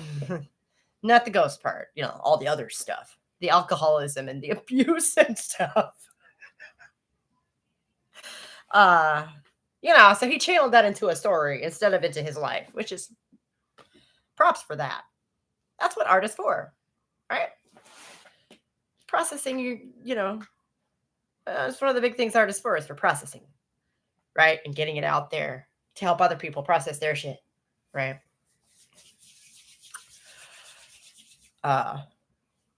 It's terrifying to think that, that was based on anything from real life, but it was a great book. And I went to read it because I enjoyed the movie so much. And they are very different entities, right? To the point where, I don't even necessarily I just think of them as literally like 2 twists on the same story. I don't necessarily think of it as the film version of the book. Carrie was also the first novel of his made into a movie. John Travolta's debut movie. I don't remember him being in that. It's been a long time since I've seen that. Jesus. I don't remember him in that. That's funny.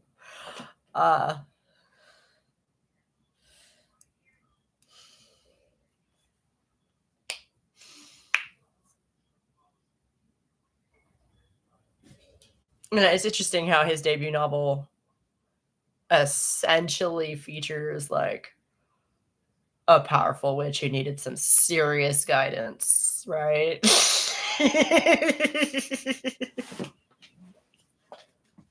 That girl needed some help, and she did not get it. It's sad. So this week I went public as the XXY guy on Buck Angel's show. And you are now my glitter family. Oh. Okay. Please expound on that. I'm a crafter, so like glitter is like not my favorite thing. They pulled a Carrie on Posey Parker. Vegan Carrie. Wow, that's so cool. I love Buck Angel. The 1997 miniseries The Shining with Steven Weber and Rebecca De Mornay is much closer to the book. Yeah. I've seen that too. It wasn't as good. Interestingly, the pacing is odd for the video format.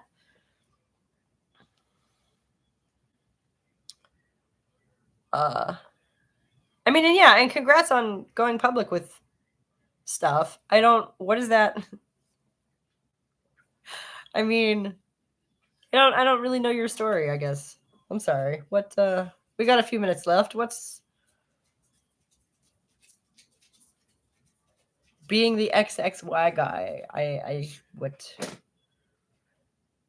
Why the need to go public with that, I guess? I mean,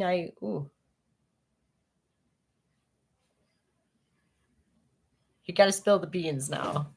If I'm in on it, I gotta know what it is. Come on. And I need some coffee anyway. Hang on. Oh. 40 people. This is 40.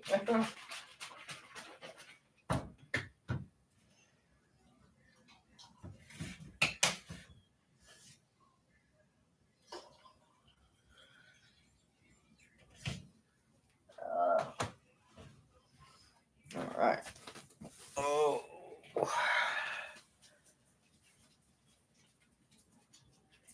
You are a little tuber and older. INFJ. Oh. A little tuber? I don't know what that is. Am I a small potato? I mean, that would be accurate, but I've never heard it said that way.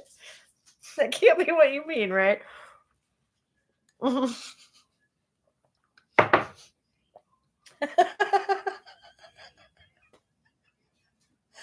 Oh, this is so much fun.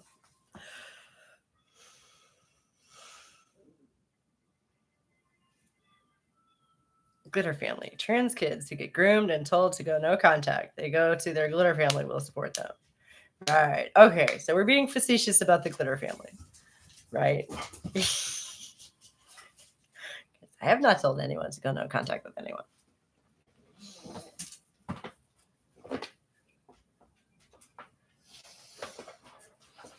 Your kitchen reminds me of the one at my great grandmother's house in mid-Missouri. Yeah. Oh my gosh. There's so many subdivisions in this part of the country that, we're clearly all built right around the same time with right around the same, methods. What I mean is that I was just some random get banned for being gender critical. Wait. What I mean is that I was just some random get banned for being gender critical. Now I'm completely gender critical. That's an interesting voice to text gender critical.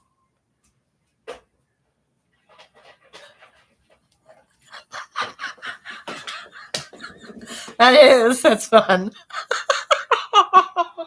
I mean, yeah, right. Among other things.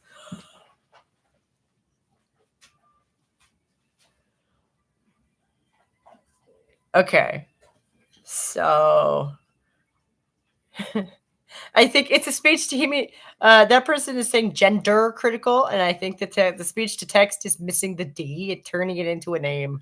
I think is what's happening there. That's funny.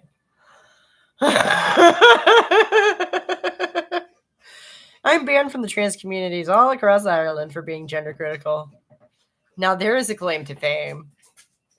It's a pity they don't give out buttons for that kind of thing, right? You'd have a whole sash of them. Caitlyn Jenner is majorly AGB. Yeah, right. Yeah. I kind of just need to start a YouTube channel show, and sure enough, that was the public response. So right now, I am slightly smaller than you, who is also an FJ, and it feels right. Oh, okay, cool. Well, I will have to go subscribe to your channel. Okay, so you stepped out and were like, no, this is me. Okay, cool.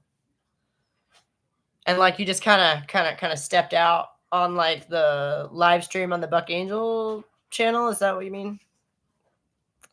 Ballsy move there, if you'll excuse the pun. Oh my god. Gutsy move. Mary's not here, but it took a lot of chutzpah, right? Okay, cool. Found you and I was like, this is my buddy system sister. Oh. Oh. Like you have some guts that I don't do in that though. Wow. I'm a sub too. Interested to hear more about right. Yeah. I guess I'll do that here in a minute because I'm gonna have to get off of here because I have to go take care of personal business and then I have other stuff to do, you know.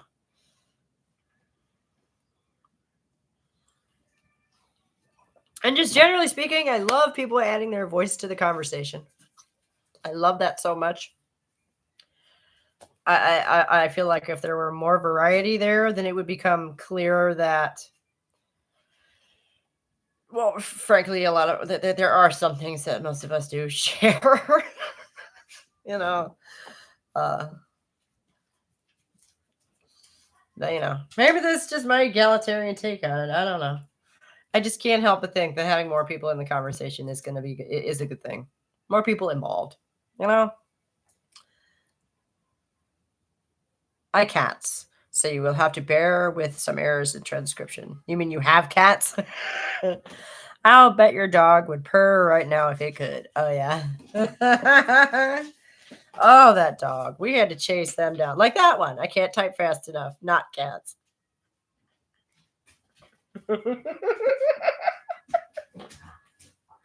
Oh, fun stuff. But what on earth? Okay, really quick, and then I gotta go. What on earth made you decide to make your debut in that way? That's kind of amazing. I did not. I just started making videos and hoping people would watch them. Like shit. Actually making a debut onto the scene. Jesus, that's some style. Like shit. I'm pondering something along those lines for TikTok when I finally get to it in relation to the book. And I was talking about this I've said this a couple times, how like rad femmes are censored everywhere, so I'm just not gonna do that. Like I'm not gonna hide this stuff, obviously, but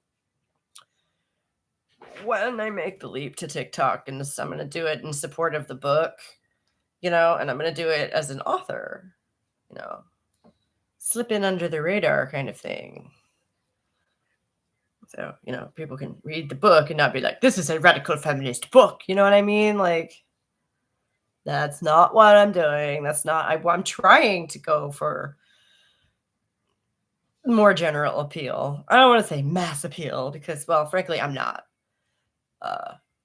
Not everyone's actually read Harry Potter or The Lord of the Rings. Have they?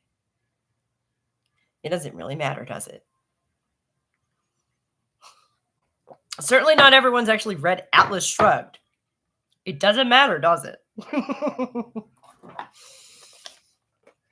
But yeah, so please do tell what inspired you. Why did you do that way? Coming out, like, presenting yourself on the Bucky Angel program like that. That's... And, like, I'd love to hear how that went. Like, okay, if you have a channel, you have to make a video about that, For me personally, make me personally a video. No, but I would just say, like, I'd be so interested to hear, like, the whole backstory there. And we don't have time now because it's 2:00. I gotta go. Laying interesting stuff on me at the end. I haven't read Atlas Shrugged either. No, but you live in the United States, so that does not matter. It informs your life anyway.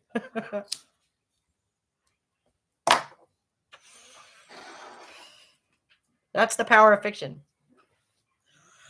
And why in the hell should people like that be the ones to use that? Because it's slightly manipulative? Fuck it. Sent Buck my favorite clip of yours. No compromise. You're gonna equals you're gonna lose. Everything that way. Oh wow. Buck Angel knows who I am. So you're 3 hours ahead of us here. Yeah, it's 2 here, so that makes it 11 there. Yep. I have a friend who still is out there somewhere, and we were, in close contact for years, and long story, but yeah, I'm pretty familiar with that time difference. The 4 time zones makes 3 hours of difference. Yeah.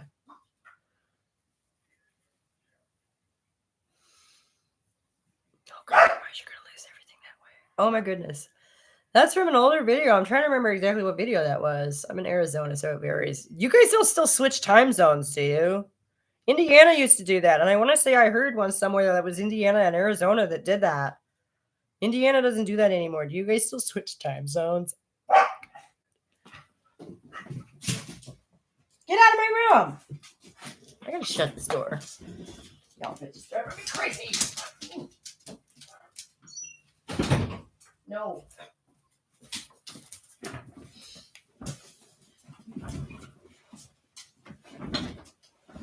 So Buck Angel knows that I exist. That's the wild moment of the day. Thank you. Wow. Okay.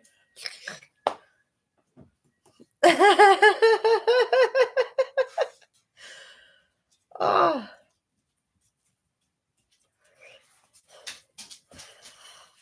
Now, Arizona does not observe daylight savings time, excepted for the Navajo Nation. So they switch time zones? That's what that means, right? That's wild in its own right. I say that from experience. That's wild in its own right.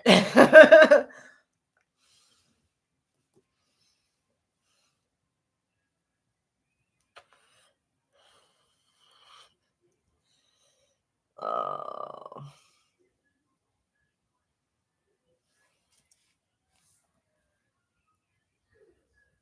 I said Arizona has a daylight surplus. Yeah, well, it is a desert, so that may be true. That may be true. Vegas is in Nevada. I'm trying to think if I've ever actually been to Arizona. I don't think so. Sorry.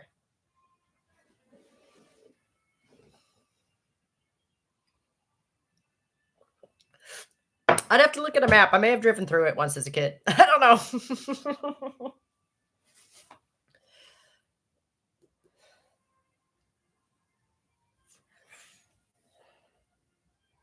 Has a heat surplus, except at night, right? Because what I understand in deserts is you don't have any vegetation or any like topsoil to hold the heat, so it gets cold quick at night, right?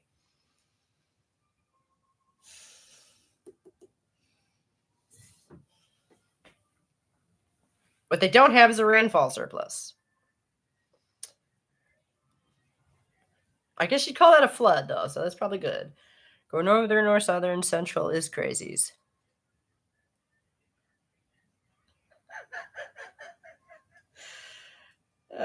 If you drove Nevada via I-40, then you went through Arizona. Okay. Yeah, heat we have. Yeah, right on. Right on. I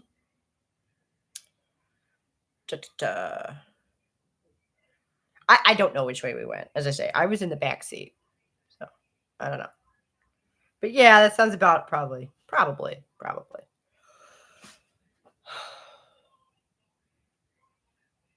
Like, it's one of those things. I have this idea in my head that we drove through Arizona, but I can't say. I don't really know that. Been a while since I looked at a map.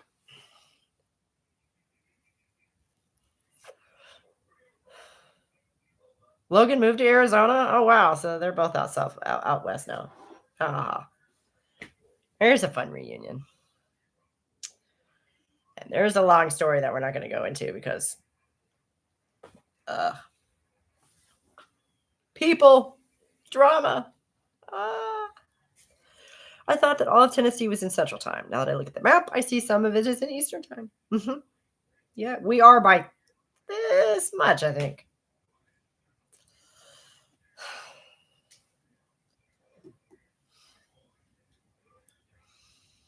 Which was kind of strange to me because I expected it to be Central Time as well. I'm from Ohio, which is, fully Eastern Standard all the way. But, it's like directly south from there, pretty much. So, you ever went to San Diego or LA by car? Likely used Arizona. See, I've never been that far. We only made it as far as Vegas. Yes, my parents drove me to Vegas as a kid. They have good buffets there, which is about all I can say, and mad carpeting. Although, like, my son asked me the other day, like, randomly, I don't know why he asked me this. He said, do people actually live in Las Vegas? And I said, yes. I've met them, some of them. We went to stay with some of my parents' friends as a kid. Yes, people do live there. Tennessee is yes. Yes. It's like if you took Ohio and squished it flat. Yes. Then left her in the room. Oh, no, that was Florida. That's a different story. See, like, we didn't go to Las Vegas. There was nothing in Las Vegas that I, as a kid, was interested to see in particular. This is before they made it family friendly because I am bordering on old, I guess. This is maybe 91, 92 timing. Okay.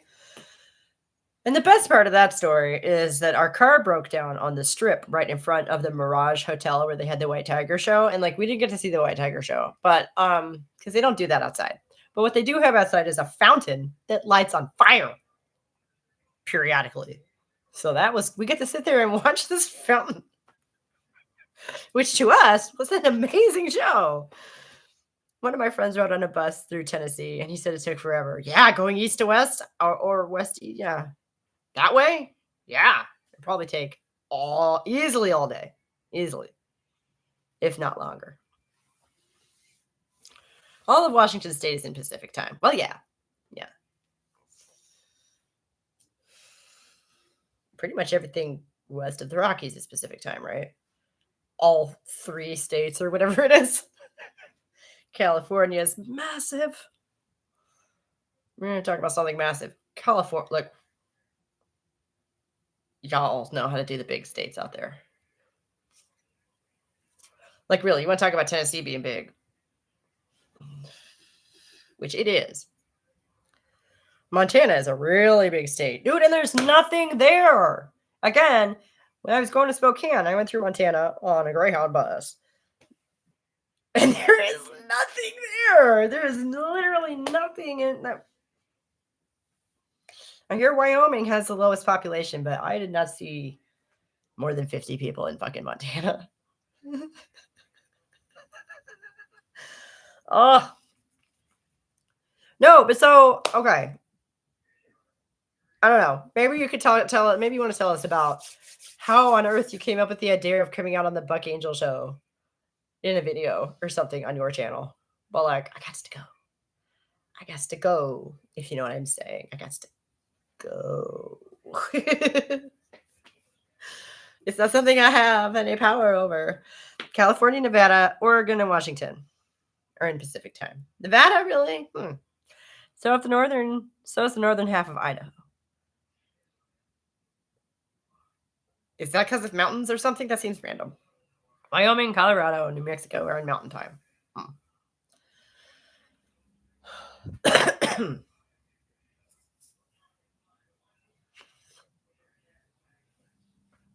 You gonna put it in a video? Cool. That's cool. You don't have to do spoilers here. That's cool. I get it.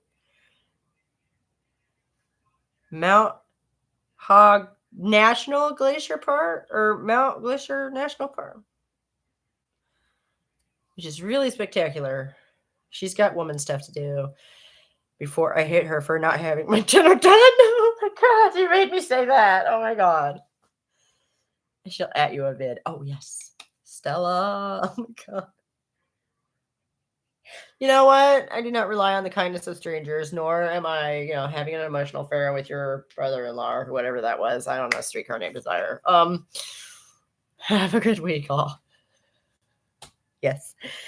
You all have a good week as well. Oh, and I gotta go follow your channel like right now. And I'm gonna end this right now. So yeah, okay. Well, maybe next time. I guess I'll see you around. So it's gonna be fun. And have a good one. That's exciting. Bye guys.